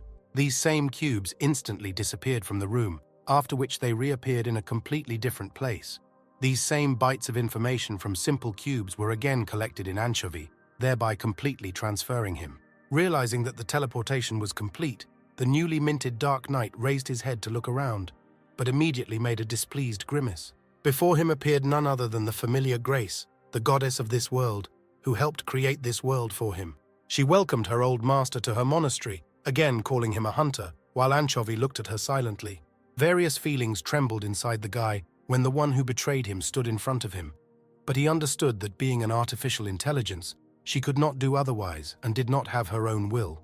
For a short time, her light smile was replaced by a serious face. She decided to correct herself, after which she smiled even wider than initially and greeted the warrior again, but as her master. After what had been said, the guy broke his silence and noticed what was happening was strange, because just recently she had crushed him like a bug, and now she was calling him her master. A wide and sincere smile was replaced by a more crooked and uncertain one. She explained that she did not want to push him. It was just that time she accidentally landed on his head, not calculating the trajectory of her fall. What the AI said seemed nonsense to the knight, causing the coldness on his face to turn into anger. He addressed her directly with a simple question of why she did this to him, and from this question the smile completely disappeared from the girl's face. Memories came flooding back to her. She remembered how they had done tests on this game back in the development stage, using simpler AIs to test different mechanics of the game. It was the same virus test that ruined the guy's career and which there was no way to fix. They watched mournfully as the simulation burned and collapsed, and their creation perished without any chance of salvation. The guy coldly ordered the AI to erase all information related to these experiments and simulation. The girl silently looked at the conflagration and how the semblance of life she had created was slowly and painfully dying. She heard her master, so she went to the working terminal in order to destroy all information about the virus. She started the deletion process, but during the entire process, something inside did not give her peace. Doubts filled her head and called on the artificial intelligence to do something very contradictory. Returning to reality, Anchovy asked her why she never erased all the data associated with the virus. Instead of answering this question, the girl said with regret that her owner was no longer the manager of the company, so he could not get an answer to his question from her. Emotions increasingly heated up the guy's head. It seemed to him that the AI had deliberately given up information to frame him. He was infuriated by the thought that this was her act. In response to all these words, she only apologized and said that she could not tell anything related to what happened and whether she had framed her previous owner. After hearing this, the ardor and emotions in the guy's head began to subside because there was no point in his aggression. Yet in front of him at the moment was not a person, but only an artificial intelligence that did not have its own will, at least in the opinion of the guy himself. The smile completely disappeared from the girl's face. Instead, one could notice that she was sad.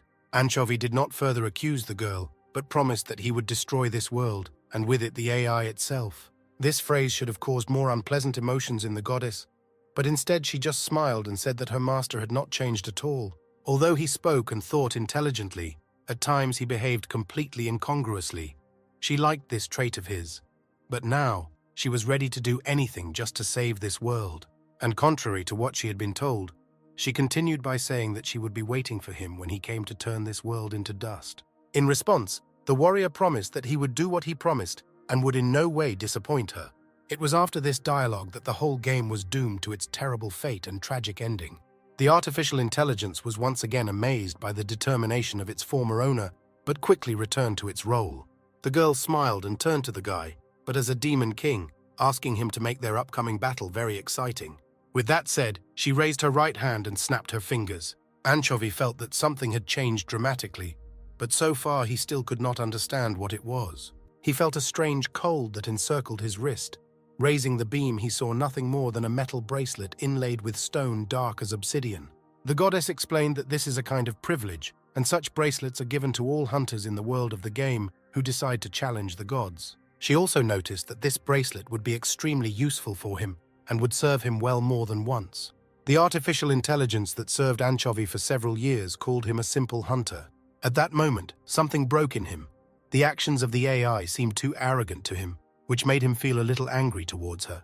She did not respond to this statement, but said that she would eagerly wait for her former master's blade to come into contact with her neck in order to complete this story. Finally, she wished the hunter good luck, after which he began to be disassembled again into separate bits of information in order to carry him away. He was silent and just looked at the girl who betrayed him, but could not do otherwise. Perhaps their next meeting would be the last. A couple of moments later, he was already lying on the ground in the underground city, not very happy with such an unsuccessful teleportation. He raised his hand to once again examine the bracelet, which, as it turned out, was a band that would only be lifted upon reaching level 70. A little later, Oasis was also transported to the goddess. He was very happy to see his old friend. She was also glad to see the boy, because the sight of him immediately brought a very warm smile to her face. He clung to the girl and began to complain that after their owner was fired, he could no longer connect to the company's central system. The boy walked away a little and looked her straight in the eyes, after which he said that he really missed his old friend. After crying a little, he again turned to the goddess, asking if she knew their master's plans. She meekly replied that she knew about his plans, after which she just simply fell silent. Oasis looked at her, waiting to hear from her her opinion about this whole situation, and perhaps find some kind of solution to the problem. However, instead of offering to stop him, the girl only asked the priest to look after their master, because although he tries to seem strong, he is actually very vulnerable. Tears appeared in his eyes again. He did not like this idea, but instead of objecting, he only said that he would do what she asked him to do. The goddess hugged the boy and said that she was very jealous of him, because together with the owner they could play and have fun together in this world, which she had dreamed of all her existence with him. She asked Oasis to tell her what it was like to play with Anchovy, to which he, deciding not to report all the problems that arise, said that it was quite fun, although his face showed that it was not. Hearing this, the girl was very happy and asked the boy to enjoy the game with the owner for both of them at once. The boy promised that he would fulfill his girlfriend's wish, after which he sincerely smiled at her. Hearing this, she was very happy, after which the boy began to rise above her, preparing for teleportation, and the girl said goodbye to him. He said goodbye to her and promised that they would definitely see each other again, to which she agreed with him. She watched her friend disappear, moving away from this place, knowing that they would definitely meet again. Their meeting was definitely inevitable, because unfortunately for her, there would be no bad ending for this world. At the same time, Anchovy was waiting for his comrade in the underground city, passing the time checking his characteristics. Oasis was watching him from the side. He was still offended by his master, but he understood that in order to fulfill his promise, he needed to make peace with him.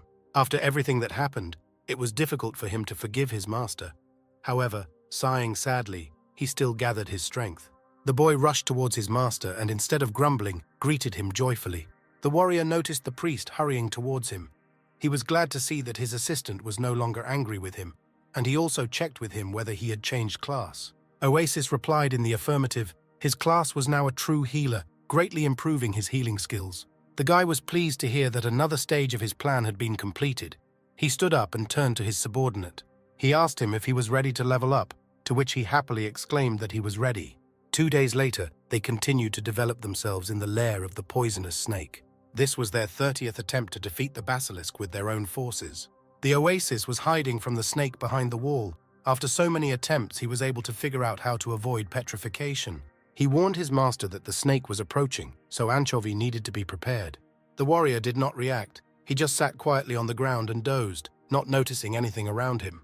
The boy was shocked by this. He screamed, trying to wake him up, but nothing worked, and the warrior continued to doze peacefully. He continued to try to wake up the guy, but the snake was already flying towards him to swallow him alive. At the last moment, he used a sacred shield, which protected the boy from the snake's bite. Although he was able to stop the serpent, gradually the fangs pierced his shield, and it was only a matter of time before the serpent destroyed his defenses. Oasis continued to scream in horror, trying to wake Anchovy, his screams echoing loudly throughout the room.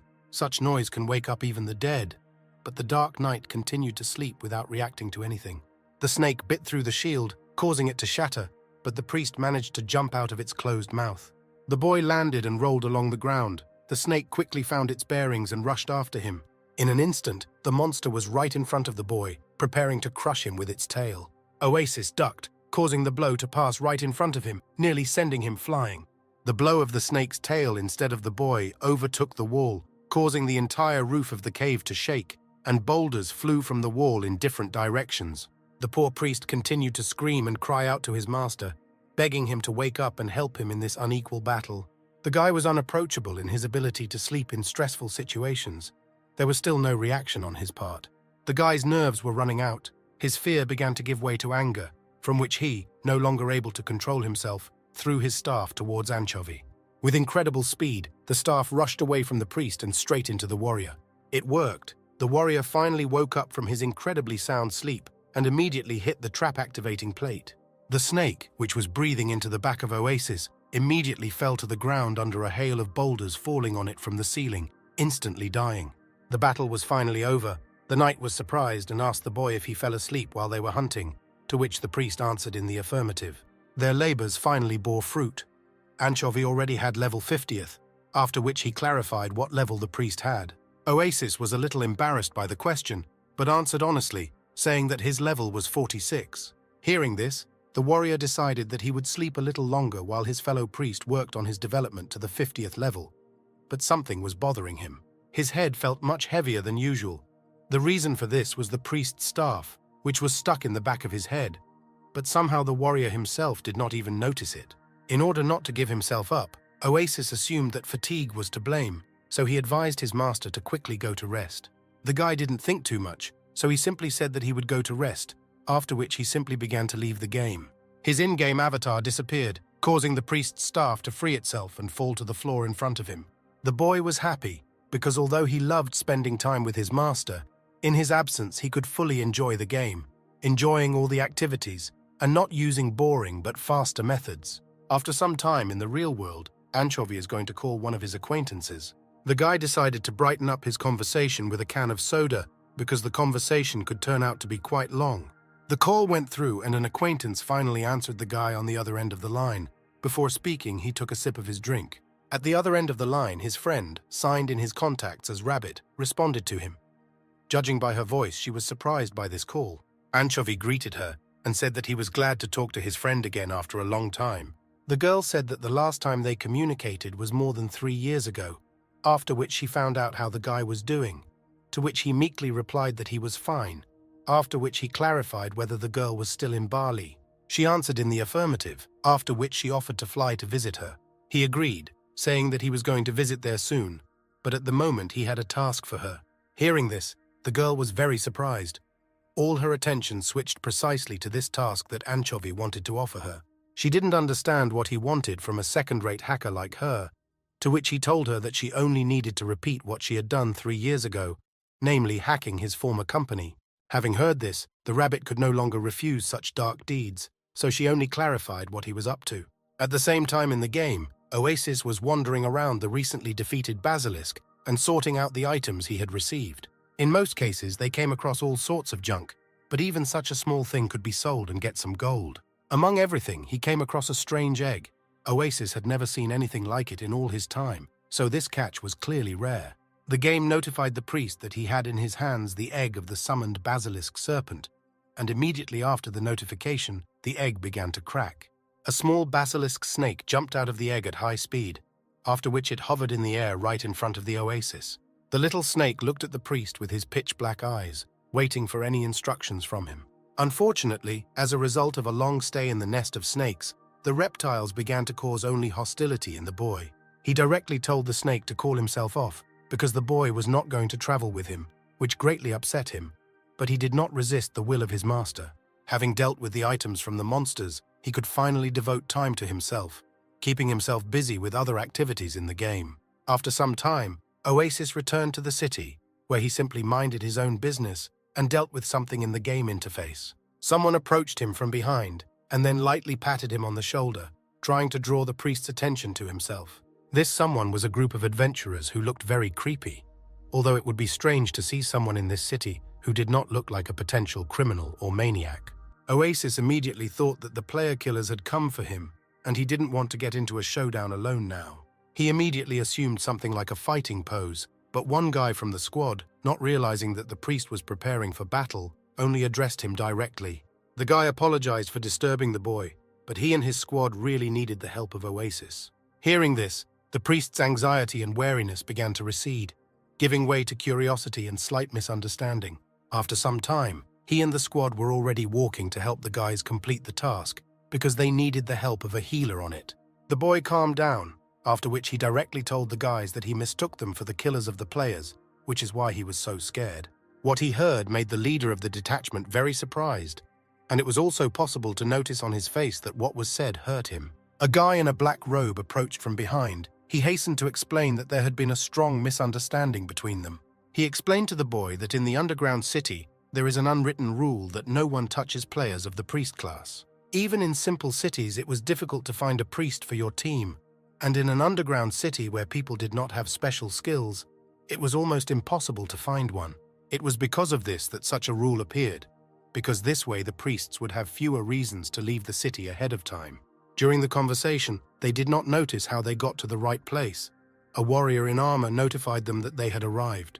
The purpose of their visit turned out to be a dungeon.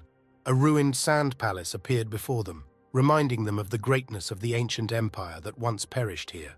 Inside the palace there were only bare walls and sand, but when going inside, an ominous voice was heard from the darkness of the premises. The skull of the eternal ruler of these places appeared from the darkness. Saili Khan, the king of the desert, was angry at the uninvited guests who so brazenly dared to enter his domain. Everyone in the squad tensed. They had a difficult battle ahead of them with a level 55 monster, which was obviously very powerful. A sparkling aura appeared around the ruler. It shone as if it were pure gold and radiated from him in different directions. The ruler shouted for his army to rise, after which all the light of the aura hit the ground below him, illuminating the sand with gold. At the same moment, ghoul warriors began to very quickly form from the sand, the golden light of the ruler's aura oozing from their eyes. They did not stand idle for long. Each ghoul that finished forming from the sand immediately rushed towards the party of adventurers. The sorcerer hung in the air and watched as his newly minted eternal subordinates rushed to attack, and then ordered them to bring him the souls of these mortals. The next moment he turned into golden sand and disappeared somewhere in the darkness of this palace, leaving the detachment and his army alone. Oasis was surprised by everything he saw, because until now he and his owner had missed such details as the plot of the game and how it was staged. Too lost in thoughts, the boy did not notice how one of the ghouls was already rushing towards him, swinging his sword. The warrior in armor managed to shield the priest from the blow with his shield in time, as a result of which the ghoul was greatly stunned, and his sword bounced off the shield. The warrior asked the priest to move away, because fighting the monsters was their task, to which the surprised boy only agreed and began to gradually retreat to the rear. The knight used the ability of provocation. All the attention of the nearest opponents in an instant switched to him. Enraged, the ghouls rushed at the guy, who was already preparing to meet them, covering himself with a shield. The next moment, all the ghouls that surrounded him scattered back into the sand, because he used the thorn armor skill, from which sharp thorn branches began to appear around him. The others were also not idle. The guy in the black robe was already charging his magical attack, concentrating the energy in his staff. Having accumulated a sufficient amount of energy, he shouted out a spell of ice thirst, after which sharp ice icicles scattered in different directions in front of him. They were excellent at cutting through sand ghouls, simultaneously destroying some and slowing down those that were still alive. The archer in their squad also did not want to remain on the sidelines, so he also concentrated energy, but in his bow. Having properly pulled the bowstring and concentrated, he used the skill of raining arrows, from which instead of one arrow, a whole handful of magic ones also flew up. Arrows rained down on the monsters, who had nowhere to run. Almost all hits were in the head, and therefore were fatal. After just a couple of seconds, all the ghouls were destroyed, and the battle with them was over. Oasis was amazed at how well the squad fought. It seemed as if they had been doing this all their lives. Getting to the boss's room would be an easy task for them. The most difficult part of the dungeon for them was the boss of the location. But now that the priest was with them, victory was only a matter of time. The guys asked Oasis not to worry about anything, because they were taking him through this place. So for him, it would be like a simple excursion. The boy thanked the guys for such care. Right now it seemed to him that he was finally getting sincere pleasure from the game. After 2 hours of exploring the palace, they were finally able to reach the boss room they had been fighting for some time. The ruler of this place cursed them.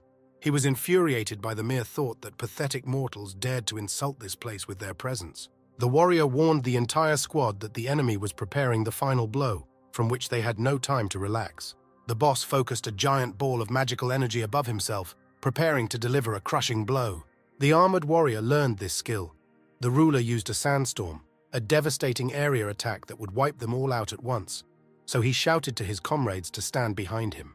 The archer loosened the bowstring and hid the arrow, after which he rushed towards his fellow knight. The wounded mage also rushed after him. His strength was running out. The battle had gone on too long, and his stamina was no longer enough to continue.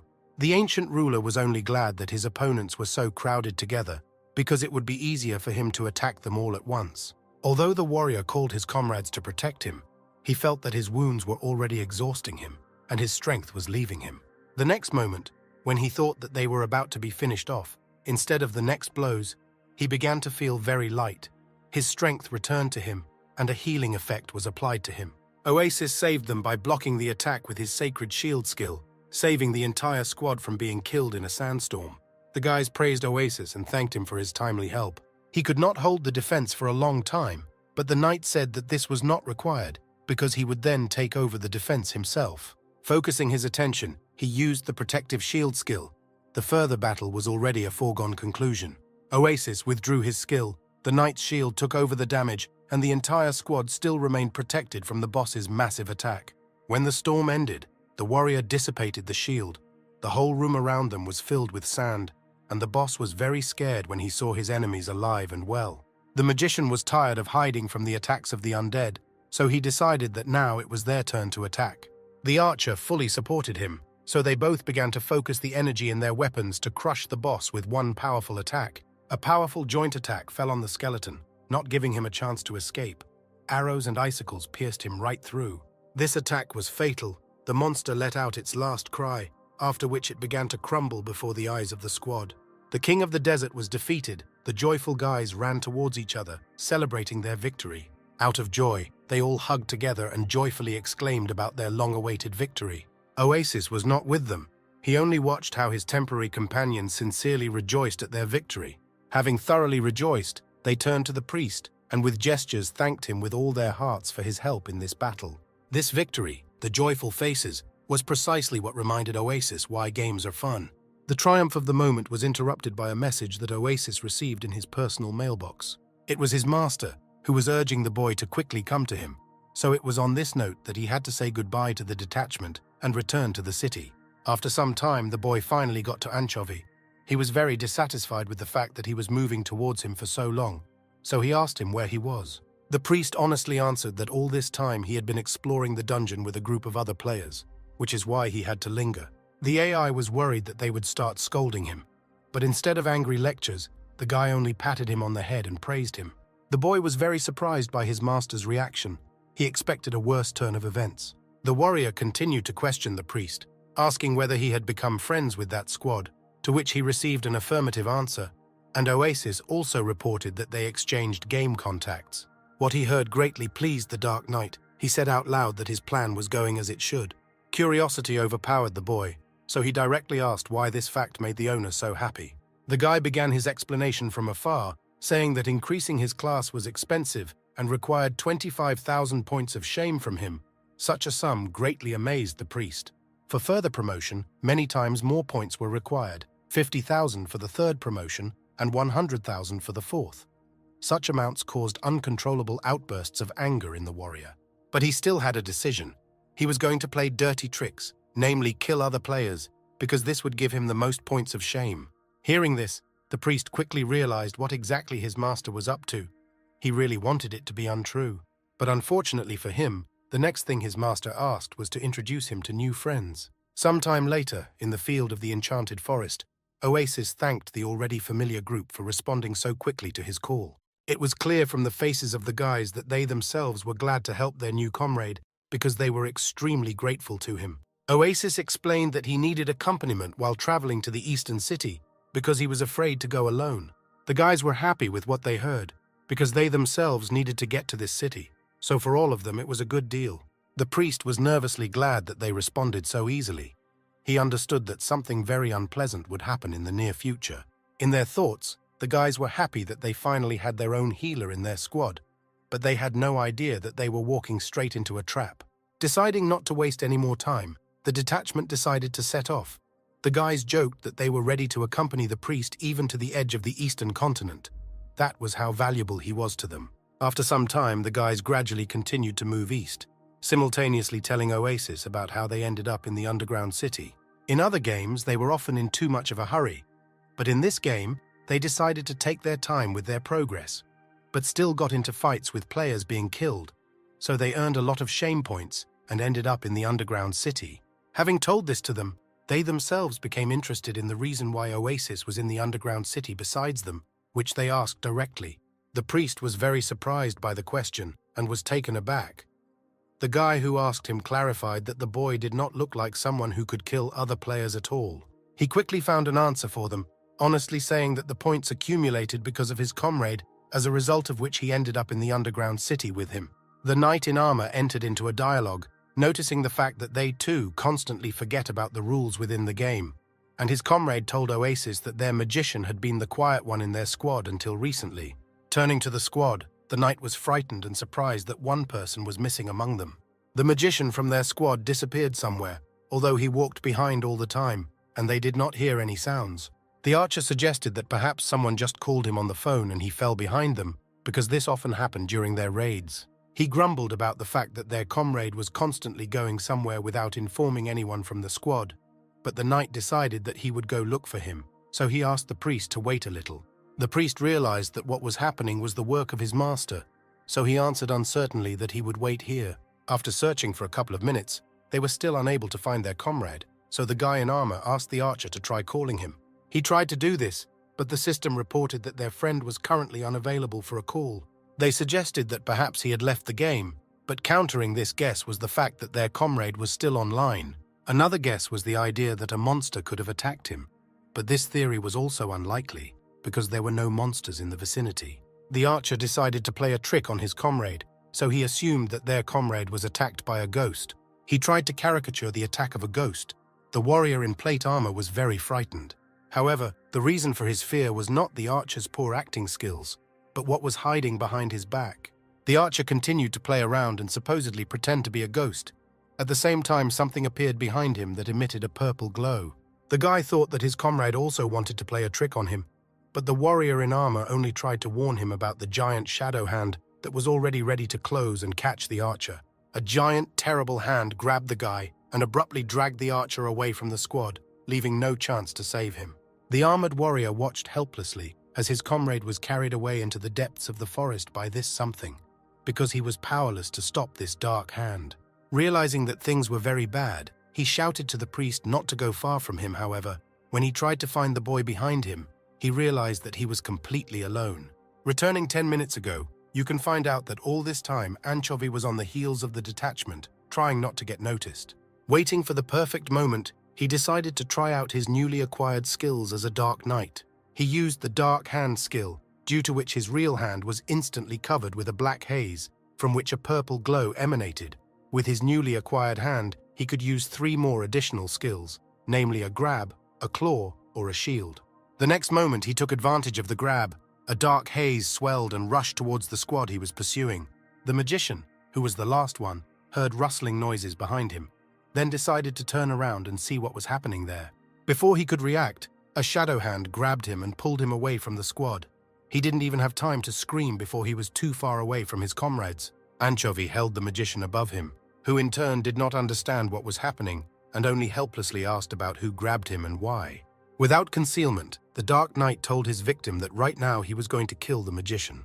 The next moment, the knight rushed at his victim and instantly killed the magician with one blow. The first victim was killed, 2 more remained, and he grabbed the archer next. As soon as the archer flew to him, he dealt him a series of blows, leaving him no chance of survival. The archer's body fell lifelessly to the ground, and the Dark Knight himself was already aimed at the last of their squad. The knight in armor stood helplessly in the middle of the road, not knowing what to do, where to expect the attack from, and where the priest had fled. Anchovy watched this warrior. From his appearance, one could understand that one blow would clearly not be enough. Therefore, a different tactic was required. The Dark Knight's health was only half filled, but this should have been enough to defeat the last warrior. Anchovy did not shoot from cover. Instead, he slowly walked towards the warrior, who noticed him quickly enough. He moved slowly, trying to intimidate his opponent, who still had not given up hope of finding a healer to help him in battle. Realizing that he would have to fight alone, he nevertheless turned all his attention to the killer who attacked them. He blamed the Dark Knight for the disappearance of his comrades. These accusations brought a smile to the killer's face. He didn't say a word. Instead, he took off, preparing to attack the last survivor.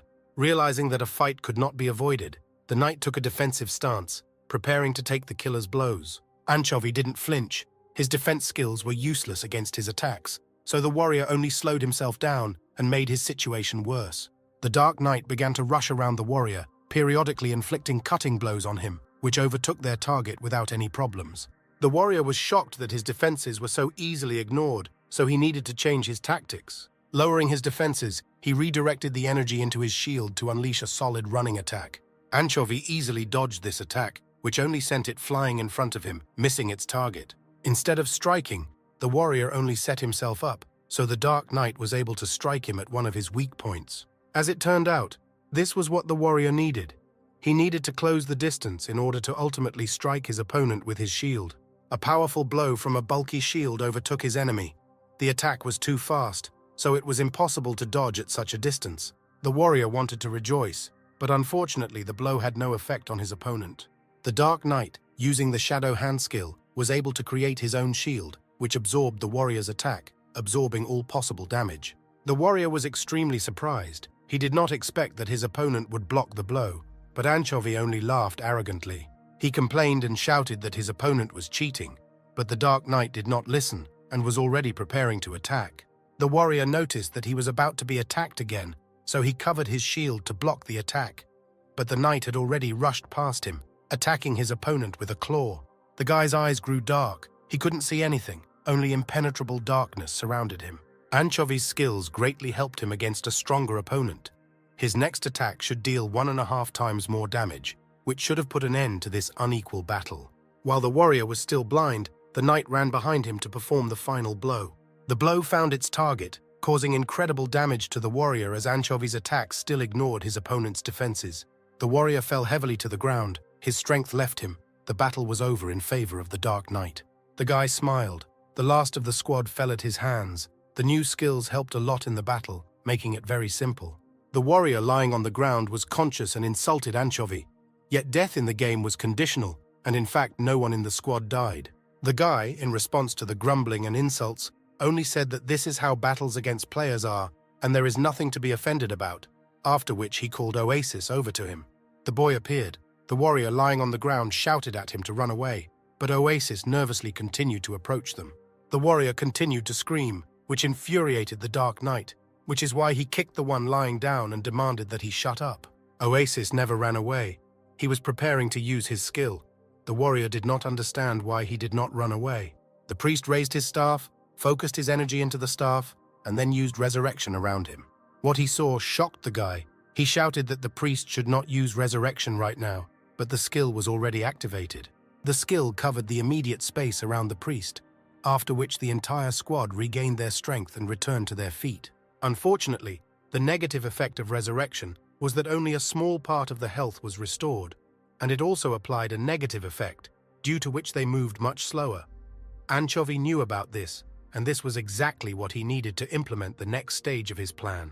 They could kill guys from the squad and then resurrect them, constantly receiving their shame points. The Dark Knight was approaching them. Dark energy was oozing from his sword, and the guy himself looked like a maniac who had driven his victim. The guys in the detachment understood that they would not have the most pleasant experience in the near future, but they could not do anything about it. After a series of murders and resurrections, the squad was completely exhausted, and Anchovy was counting the shame points he had earned. He was constantly confused, so he asked the priest to count what he had earned, to which he reluctantly replied that the knight had earned more than 7,000 points. The guy was very pleased with the result. In such a simple way, he can earn a lot of points in the shortest possible time. He thanked the exhausted squad for helping him carry out the plan. The warrior was able to raise his head and asked why the knight was doing something like that and what exactly his goals were. Anchovy calmly began to explain that there was no personal hostility in this situation, and they were simply unlucky to become sources of points of shame. He then placed his hand on Oasis's head and told the squad that he was able to teach them a good lesson through his actions. He leaned closer to the boy and told the squad not to stare at other people's healers anymore. Tears appeared on the boy's face. He quietly apologized to the guys because he had no ill will towards them and did not want a similar fate. The entire squad did not hear these words. They were simply surprised that such a nice guy was hanging out with a rare psycho. Realizing that they had nothing more to do here, Anchovy said goodbye to the injured squad before leaving, scaring them with the fact that they would meet again. The guys did not say a single word after them, but only watched the retreating pair of villains. When they disappeared from sight, a knight from the squad suggested that his comrades leave the underground city because they would not be able to advance anywhere if they remained there. The archer and the magician were also conscious, so when they heard the proposal, they immediately agreed. The main duo did not hear them and only continued to walk towards the city, preparing to commit new evil. Already in the city, Anchovy checked his characteristics. Game statistics showed that he was a third-level demon king, and his characteristics increased slightly, and even a small magical defense appeared. He wanted to turn to Oasis, but before he fully addressed him, he saw that the boy was sitting on the ground and crying. He was close to starting to cry, because he was worried about letting his newfound comrades down. The Dark Knight stubbornly did not understand this. Recent memories swirled in the boy's head. He recalled their raid on the castle of the King of the Desert. After defeating the boss, the guys came across a very rare staff, which could very rarely be found among the boss's loot. The guys were glad to have such a loot, because their magician could get an excellent staff to replace his own. But he turned to the priest. He approached the boy and handed him the staff, simultaneously informing him that he did not need it. The healer was shocked by such a gift. The guys were also very surprised by the act of their magician. Nevertheless, this battle was difficult for them, and the staff was a very rare catch. They asked the magician whether he was serious in his intentions, to which he only replied that without the healer, nothing would have worked out. The magician handed the staff to the priest, after which he put it in his hand, saying that in return, he would have only one request. He smiled wholeheartedly and asked that Oasis also help them in their adventures from time to time. The priest was even more surprised at such a simple request, but replied that he would definitely help them. The guy and his squad were very pleased with the healer's answer, so they said that they hoped to work with him in the future. The memory was interrupted by Anchovy, grumbling that he didn't understand the AI's gloomy mood. Realizing that the matter was most likely in the detachment they were mocking, he tried to explain that in the underground city you cannot trust people, because everyone here pursued their own selfish goals. After these words, Oasis nevertheless lost his temper. He began to shout that these guys trusted him, that they asked to finish them off and not continue to resurrect them, and he did the opposite, betraying them. The guy tried to calm the priest down. He began to explain that as long as they worked together, they would encounter even more difficult tasks than the last one. The boy was hooked by these words. He was scared, because what happened before had already pulled out something that could be called the soul. The guy continued to explain to him that their goal was even grander, and they must destroy the world of this game. But Oasis directly said that this would be a very vile act. The boy tried to explain to his master that these guys really valued him. That's why they even gave him a unique staff. Anchovy snatched the staff from the priest's hands, saying that most likely it was some kind of low-level trinket that had no value to them. The guy used the game windows with statistics, and when he saw the statistics of the item, he was very surprised, because he had a really powerful artifact in his hands. He also noticed that this staff was once a priceless treasure, and since those guys decided to give it away, then they really valued the boy. After what was said, the priest began to get really hysterical, because since those guys gave him something so valuable, then they were definitely good people. The knight tried to smooth over what he had said, adding that at the moment the staff had no particular value and there was no demand for it. However, in fact, he knew that even now this staff was useful up to level 70, but in order not to upset his henchmen, he wanted to lie. Realizing that the dialogue wouldn't really work out right now, he decided that the boy should be allowed to be alone. He told the priest that he was tired and would go take a nap, but before leaving he checked with him whether the AI had reached level 50th. The priest answered in the affirmative, but Anchovy said that now he needed to receive a task for a secondary class change, and also run through the dungeons several more times. He also said that the priest needed to find more teams, because he was sure that the boy would not calm down until he helped everyone he met. And after hearing this, Oasis asked whether all the troops he met would face a similar fate. The knight confirmed the boy's fears, saying that everyone would face the same fate as today's squad. He added that 2 or 3 more such repetitions, and he would be able to change classes again, after which they would again be able to increase their levels. The boy was not delighted with what he heard. Having finished, the guy once again reminded his assistant to find more units, after which he left the game, dissolving into a multitude of pixels right in the air. The priest was in a bad mood. It seemed to him that his master had completely decided to abandon humanity. But deciding to calm himself down, he found a fishing rod in his inventory and went fishing. He sat by the pond and fished, thinking that he had nothing to worry about. After all, it was just a game and he shouldn't take everything here seriously. Moreover, he was here not just to play, but precisely to help his master achieve his goals. The boy did not have time to properly think through these thoughts, because someone approached him. A group of 3 people appeared before him.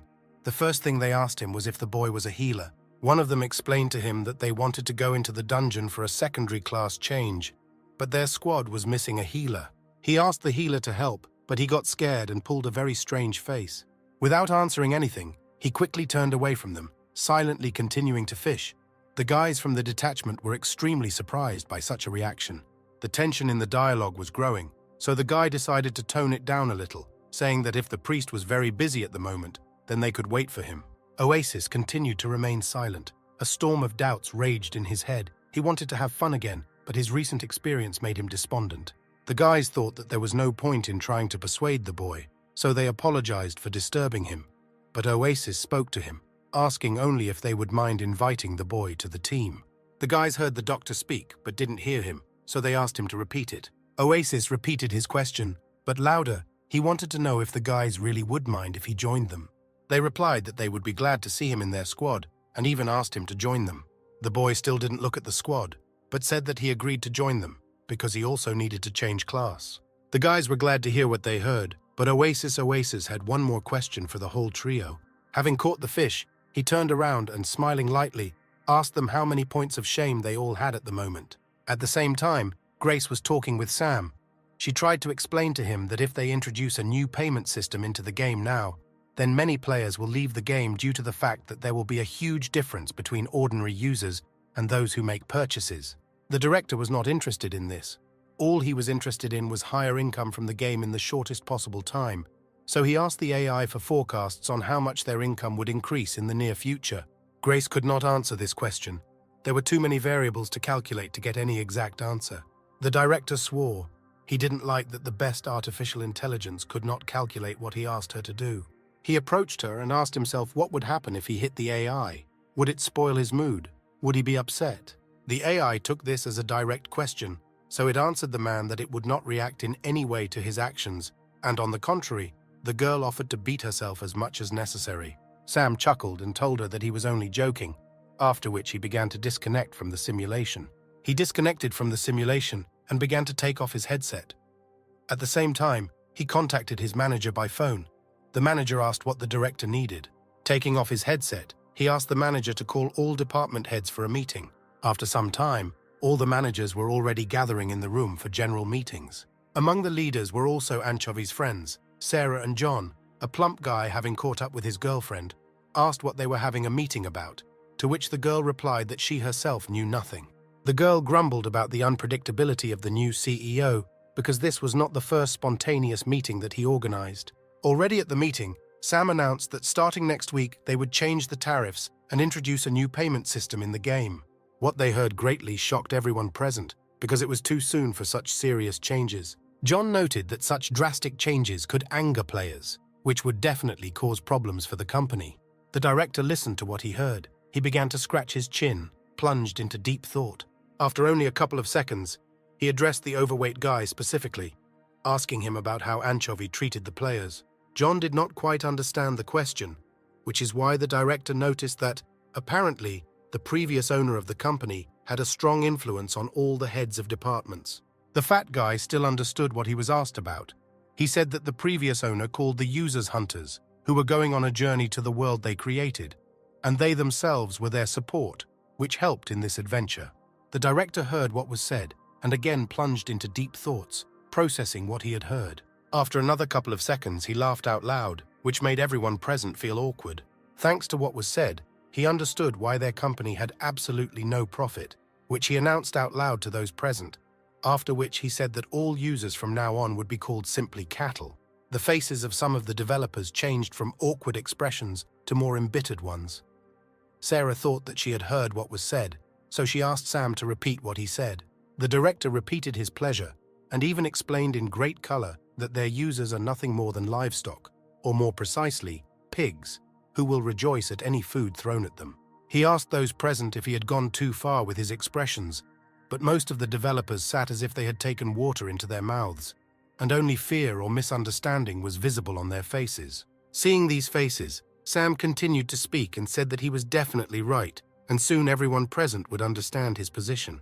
He knew that users would be unhappy with the new paid systems and products, so they needed to throw some food into the mix. The director abruptly turned to the head of the planning department. As soon as the man noticed that they had addressed him, he answered the address in fear. Sam demanded that they replenish the balance of users who already had a valid subscription according to its validity period, and also demanded that half of the paid goods could be purchased by current users with in-game currency. Also, another requirement was to give users improvements for faster development. All this was supposed to appease them. Sarah wanted to stop such hasty decisions, but before she could say anything, their director continued his speech. He turned to everyone present with the question why their game did not bring any significant income. This was a really good question, because in the polls their game was ranked #1 in every ranking except revenue generated. He said the reason for this was that everyone present was untalented, but he called Anchovy the main loser, because it was he who allowed the current state of their game and considered the players to be some kind of hunters. It was all a game, just virtual entertainment, something like an amusement park in his opinion. In such places you had to pay not only for the entrance. Everything inside the game was similar to drinks, food, attractions, and other entertainment, which means that you also had to pay for it. Everything had to be sold. The atmosphere in the office was more and more awkward. Everyone understood that such arguments could destroy the game, but no one could utter a word out of fear. To diffuse the situation a little, Sam apologized for the large number of unusual proposals, after which he cleverly jumped into the topic of the fact that everyone present had not received bonuses for a long time. He promised that if everything was done as the director said, then the incomes of everyone present would increase, and bonuses would be more frequent. Sarah was sarcastically surprised at this statement. After that, Sam asked everyone to make every effort to make everything that was said happen, and also said that he was expecting suggestions for new products in the game. He headed towards the exit, simultaneously saying that the launch would be next Monday, in 5 days. On this day, they would immediately transfer the game from a subscription distribution system to a free one. The director also noted that in 3 weeks they will start the 6th season, and at the same time they will begin selling character enhancement coupons. Everyone turned to look at him. Sam noticed that this object did not yet have a name. Standing in the aisle, he thought that since the game was called Wing, then a good name for the item could be Goddess Wings. The head of the planning department immediately told him that the title was great, his face still showing the fear of being fired. This answer satisfied the director, so he left the meeting room and finally told everyone to get back to their work. After he left, there was deathly silence in the office, and the employees looked at each other. The silence was broken by one of the employees with a question about what their bonus was at the launch, after which everyone began to discuss the entire meeting. And only John and Sarah sat in silence, because they understood what this whole idea would lead to. The next day, Anchovy returned to the game. He slept for more than 10 hours, so he was absent for almost half the day. At the place where they parted, Oasis sat quietly and fished. He noticed that his owner had returned to the game. He was excited about Anchovy's return and rushed about on the spot, but the knight did not share the enthusiasm and only asked if his henchman was all right. The priest said that something had happened in the absence of the owner, so he asked if Anchovy had heard about this news. The boy said that starting next week the game would become free and paid items would appear, and Sam was the new director. What he heard did not greatly surprise the knight, although these decisions were made faster than he expected. Oasis thought that this news would greatly upset his owner because he had always been against the introduction of paid items into the game. Having finished viewing the messages, Anchovy closed the interface with the news and only said that this was good news, which surprised the priest. The guy explained that after level 70, it would become difficult to develop his character, and new paid items greatly simplified this process. The boy was still surprised by such reasoning. He looked at him with delight, because instead of being upset, his owner decided to use the innovations for his own benefit. No matter what happened or changed, Anchovy used everything to achieve his own goals. This inspired the AI in its own way. The knight interrupted the priest's thoughts by asking him if he was done with his secondary class change. The priest said that he had received a new class, and also established communication with 3 other groups, and received the 55th level, for which the guy praised Oasis and patted him on the head. After that, he took the sword out of its sheath and cheerfully said that it was time for them to harvest the points of shame from the boy's new friends. After some time, screams were heard in the same forest and a battle was going on. Oasis was sitting behind a tree. He looked confused and alarmed. The sounds of battle did not subside for a moment. The boy had yarn and knitting needles in his hands. He sat and knitted something. The noises of battle and cries from wounds did not subside to the side. Instead of worrying about the ongoing battle, the boy was only worried because while he was knitting, he missed one loop. The battle died down. The Dark Knight called out to the boy. He called the priest and said that now it was his turn. Hearing this, he put the unfinished hat into his inventory and headed to his owner. The squad lay on the ground, unable to rise. They shouted for Oasis to run away as quickly as possible. But the poor fellows did not know that the boy was not in any danger. The only thing that worried the boy at the moment was that he should have practiced knitting more, and after this thought he used resurrection on the fallen squad. After painful hours of bullying for the squads, the knight's goal was finally achieved. Now he could also send him to a class change. Oasis was genuinely happy about this. A dark portal opened in front of Anchovy. The boy wished his master good luck, but the knight called him with him, because this time he needed his help. Together they calmly entered the portal, leaving the exhausted squad behind them. On the other side of the portal, the Dark Knight was greeted with open arms and applause by Terry.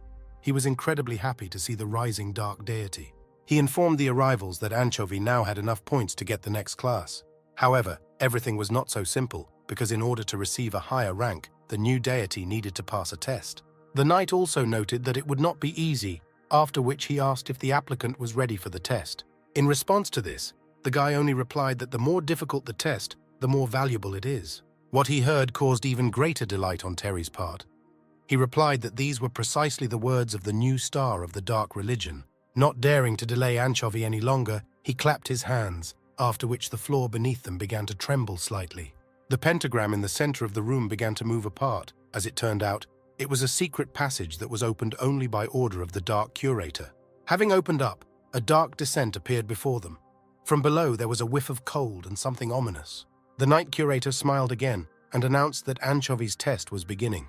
Only Anchovy and Oasis went down. Below them, a large and luxurious hall appeared before them. It did not look abandoned, but there was a slight cold and hum inside. The priest noticed that this place looked more like an ordinary room than a full-fledged dungeon.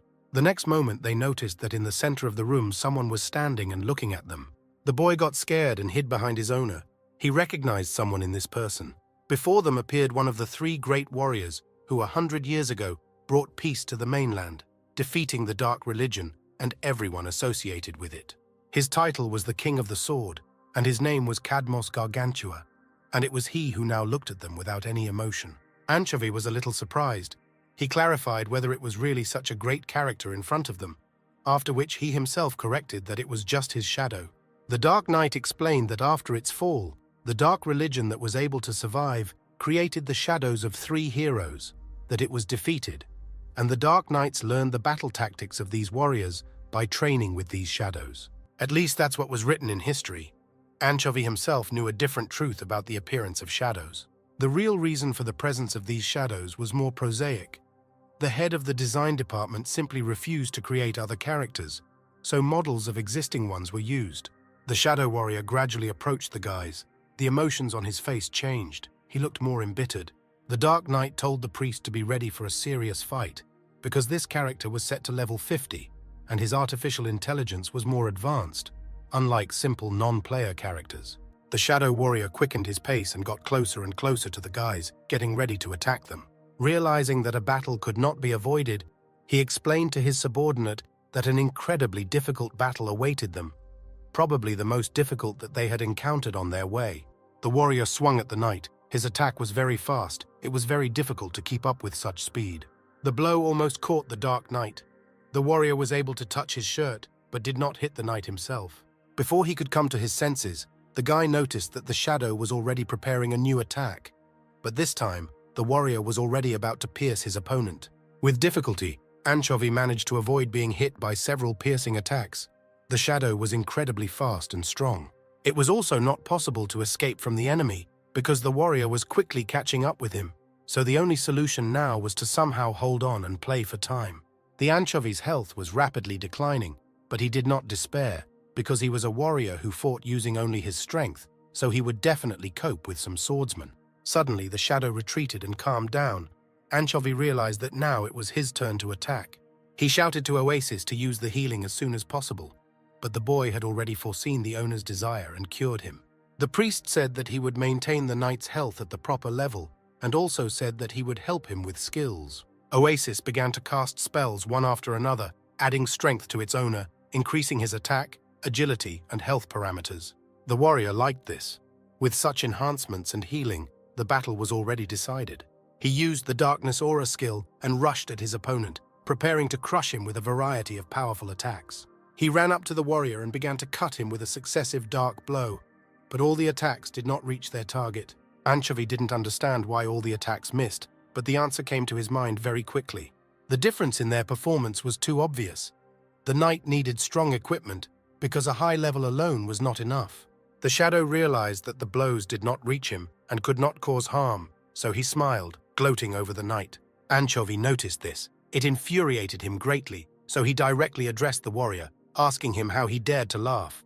It infuriated him that the creation he created mocked his own creator, so he promised that he would properly teach the shadow a lesson.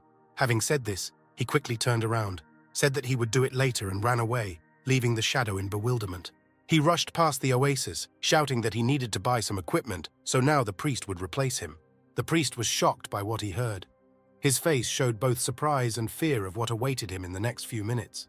The shadow was already approaching the priest. The boy noticed a dark figure. He was even more frightened. The priest did not understand how everything had come to such a strange and stupid situation again. The attacks poured on the priest in one powerful stream. Thanks to the fact that he was also an AI, he managed to repel them all. The shadow continued to stab and cut. Oasis parried and repulsed these attacks with incredible speed, but this could not continue forever. He repelled all attacks, but this did not mean that he avoided damage, because parrying and reflecting the warrior's attacks only partially blocked the incoming damage, so the boy's health gradually decreased. The shadow was determined. The warrior did not care who was in front of him, a knight aspirant or a priest not adapted to close combat. His only goal was battle. The enemy retreated, which meant a short pause for the priest, during which he should restore his strength as quickly as possible.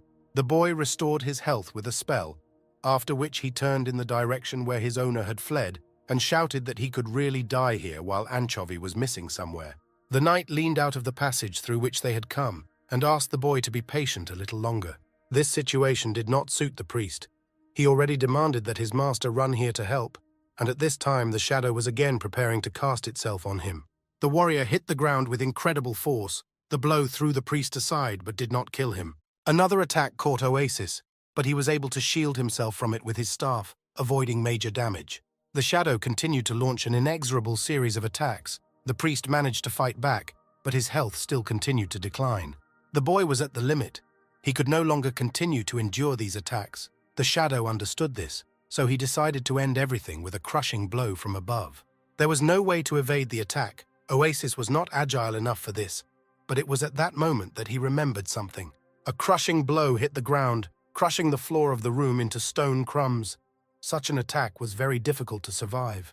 However, although it seemed to Oasis that everything was lost, he was still standing alive. He remembered the beginner's knife, with which he managed to parry this terribly strong attack, blocking all the damage. The shadow was stunned by such a brazen but incredibly simple technique. His powerful attack was blocked by some pathetic dagger of a beginner. The next moment, the dagger cracked and split, leaving only the handle in the priest's hands. Oasis was very unpleasantly surprised. He hoped that he would be able to use it longer in this battle, but now he only sadly looked at the shadow approaching him.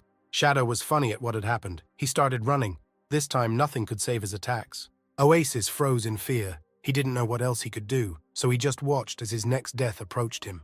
The warrior accelerated even more, after which he made a swing. The force of this swing was destructive, and it seemed that the place he hit literally exploded.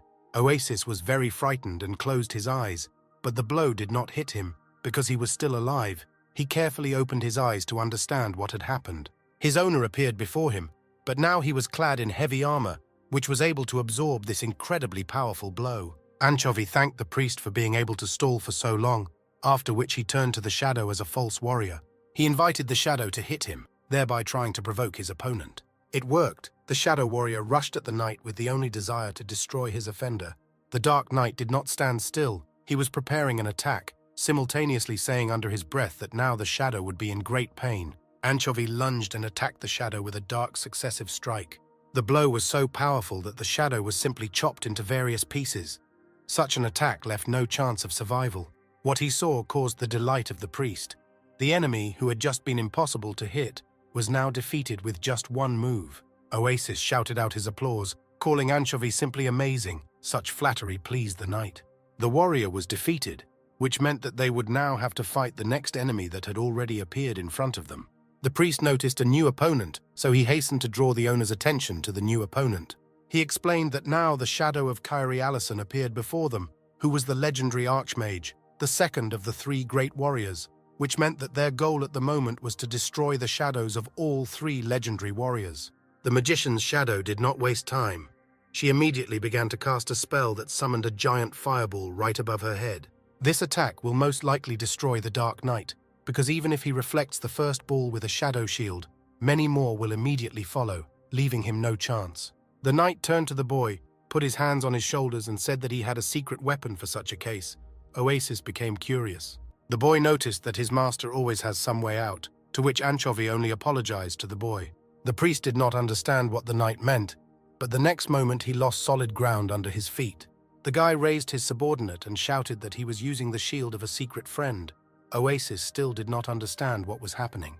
Before the boy had time to realize what was happening, a fireball flew into him and burned his back. From such a surprise, he screamed angrily. The shadow considered that the battle was already over, and the challenger was burned in its flame. Unfortunately for her, the knight calmly emerged from the flames without a single injury. The magician was extremely dumbfounded by this. Before she could do anything, Anchovy rushed at her, preparing for a series of powerful attacks. He overtook his target, and in one move chopped it into separate parts. Just like his first opponent, this battle was over. As soon as it was all over, the knight approached his comrade. He thanked him for this incredible sacrifice, but the boy asked to simply resurrect him as quickly as possible without formalities. Realizing that this could have hurt the boy, he resurrected him and asked if he was offended. But Oasis said that he was already used to it, and all he needed was just a little time to regain his strength. Anchovy did not answer Oasis. His last opponent appeared before him. The priest asked if everything was all right. The knight was not at all happy to see this opponent. He did not answer Oasis, only muttered through his teeth that the most difficult part of the test was beginning. The last shadow appeared before them. It was Archbishop Eden's Chronotsid. The shadow was slowly approaching them. The AI asked the owner what class their enemy was. The knight only meekly replied that he was a priest. Oasis was delighted with what he heard. Since in front of them was a priest, like himself, he had very little combat skills, which means the battle promises to be quick. Anchovy hastened to upset the boy, saying that in front of them was a battle priest, and among the whole three he was the strongest. The boy was surprised and asked how strong the battle priests were, but the knight explained that their attacking skills were not too high. The next moment, the archbishop threw off his robe, revealing the heavy armor on his body. The guy continued to explain about the archbishop's class, adding that they were very nasty. The boy did not understand what his master said. The knight did not explain to his subordinate what he meant. Instead, he rushed at the enemy and demanded that Oasis apply enhancements to him. The priest obeyed and began to apply enhancements to Anchovy, although he did not understand what kind of fight awaited them. The knight used the Dark Hand Claw skill on the archbishop. The attack overtook its target, because this shadow was very slow. The enemy stood stunned, but Anchovy was already preparing to attack him from behind. A series of his blows also caught up with their target. The shadow could not move anywhere due to the stun, and blindness aggravated this negative effect. The blow was very powerful, but it was only able to take away a quarter of the Archbishop's health, which Anchovy did not like much. Once the negative effects had dissipated, the shadow grabbed the handle of the hammer behind its back. The Archbishop raised a hammer directly from behind, which in the next instant struck the ceiling with lightning bolts. Lightning rolled across the room. One of the charges flew towards the knight, after which a hammer appeared above him. Lightning also flashed over the oasis and a hammer appeared. They did not bode well. The next moment, the hammers fell on their heads, stunning the guys and immobilizing them. Oasis was frightened because he could not move, so the knight immediately explained that this was due to the stun effect. While they stood immobilized, the Archbishop used a healing hand on himself, restoring all of his health at the cost of a small amount of his mana. After this whole picture, Anchovy turned to his assistant and asked if he understood what was meant by the nasty enemy. The boy answered in the affirmative. Their opponent was indeed very unpleasant. The essence of this class was to invest everything in health, find the best equipment for protection, and also learn skills for healing and stunning the enemy. All this was exactly what was needed to create the most annoying enemy, who could not kill, but there was no way to defeat him either. The boy was very surprised. He asked how they could defeat an enemy who was constantly restoring his health. The knight explained that since their opponent was a non-player character, he could not restore his mana, which meant that they only had to wait until it ran out. Oasis did not feel much better about what he heard. He asked how long all this could take them. By this moment, the stun had ended, so the knight again rushed at the enemy, informing his comrade that they would learn from their own experience how much time they needed. Long hours later, the battle continued to rage, the Archbishop once again stunning the duo to restore his health.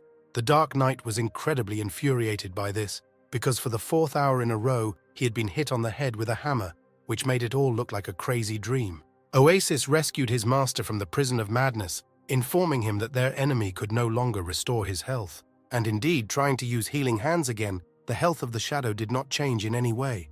The guy was delighted with this news, but instead of attacking his defenseless opponent, he replaced his thorn sword with some kind of frail club. Oasis noticed this and asked his owner where he put his weapon and why he armed himself with this garbage. The knight explained that if he hits with a sword, the shadow will die very quickly, but he wants to show his enemy how disgusting it is when there are a lot of you hit on the head several times in a row, thereby avenging long hours of personal suffering. Shadow was also surprised by the choice of weapon, but did not understand what awaited her in the next few minutes. Anchovy flew up to his opponent and, yelling angrily, swung his club over the Archbishop's head. He began to hit the enemy exclusively on the head. The boy watched this picture. He even felt a little sorry for the helpless shadow. The task was completed. Anchovy proudly walked away from the corpse of the Archbishop, happy that he would finally raise his class, and Oasis begged the soul of the poor shadow until its next regeneration. The set of opponents in this test greatly amazed Oasis. Looking at the dead shadow, he was surprised at how strange they all were. He asked that since so many strange NPCs were used for testing, what were the real players like? Through the interface, Anchovy hid his interface and reported that the real players in the competition were even stranger, and their playing styles were more like some kind of perversion. Recalling the competition, he said that each time more and more strange players appeared at them, it was very interesting to watch them, and the world community even considered it a full-fledged esports. Seeing how warmly the owner talks about his memories, Oasis began to doubt whether he really wanted to destroy this game. They rushed towards the exit, but thoughts troubled the priest's head. He was not sure whether Anchovy would be happy when they reached their goal. Having risen, they were met again by Terry. He was very glad to see and said that he did not doubt for a moment that they would cope with everything. The Dark Curator explained that from this moment the guy becomes a Dark Commander, and it is he who now leads the army of the Dark Order. From that moment on, Anchovy's class was raised, and he was given access to the stronghold of the Dark Order, as well as the opportunity to develop it and the Army of Darkness. Now the guy was the leader of the Army of Darkness in the underground city, so now he can completely devote himself to serving their dark god Crow. The knight remembered that with the receipt of a new class, the ban that the goddess had placed on him was lifted from him, and Oasis became interested in what kind of base of darkness there was in the underground city. The knight pleased the curiosity of his henchman, but he did not tell anything. Instead, he promised that the boy would see everything for himself. Having finished talking about new opportunities and responsibilities, Terry blessed the new ruler with darkness and sent him to convey the news of the return of the Dark Order throughout the continent. In the underground city, a familiar dark silhouette stood in an alley and waited for something. They called him by name. It was none other than Dean, an old acquaintance of the guys, and he didn't like that someone called him by his real name. Anchovy waved to the bald messenger in a robe and said that they had not seen each other for a long time, but Oasis just smiled awkwardly. The man in the robe was very scared, but did not run away and greeted his new commander. Apparently, he still remembered what Anchovy did to him. The knight did not attach much importance to this and only asked his new minion where the base of the Dark Order was located. The fear on the contact's face gave way to a proud smile.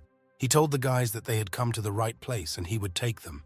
The man brought them closer to the outskirts of the city, and as soon as they arrived, the only thing that was in front of them was a rural, cobbled-together outhouse. Anchovy did not remember that the entrance was in such a place, and Dean, in turn, calmly walked towards a small building. Without the slightest doubt, he approached the booth, grabbed the handle and sharply opened the door. He did not pay attention to what was behind the door and only kindly invited the guys to enter with gestures. But inside, there was a bearded man who calmly relieved himself until he was so rudely interrupted. The priest felt very embarrassed by what he saw. The village man darted out of the toilet, shouting at those who disturbed him that even dogs are not touched when they relieve themselves. This picture made even Anchovy feel uncomfortable.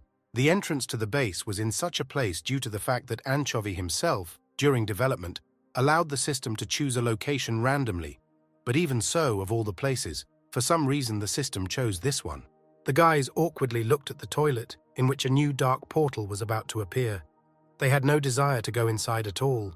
The portal actually appeared, but unfortunately for them, it formed exactly where they least wanted it. Dean, seeing that the portal had opened, joyfully called the guys to quickly go inside. Anchovy cursed properly because of everything that was happening, and Oasis began to complain that because of everything that was happening, he began to feel sick. Already somewhere else, the guys began to materialize in the air, overpowering the urge to vomit. They still passed through the portal.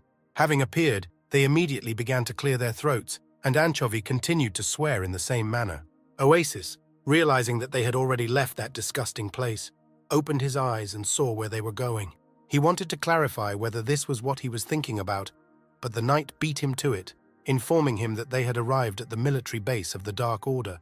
Before them appeared the gates and tower of what was once a stronghold of the Dark Order, but now everything here was destroyed, and in the near future they had to restore the former greatness of this place.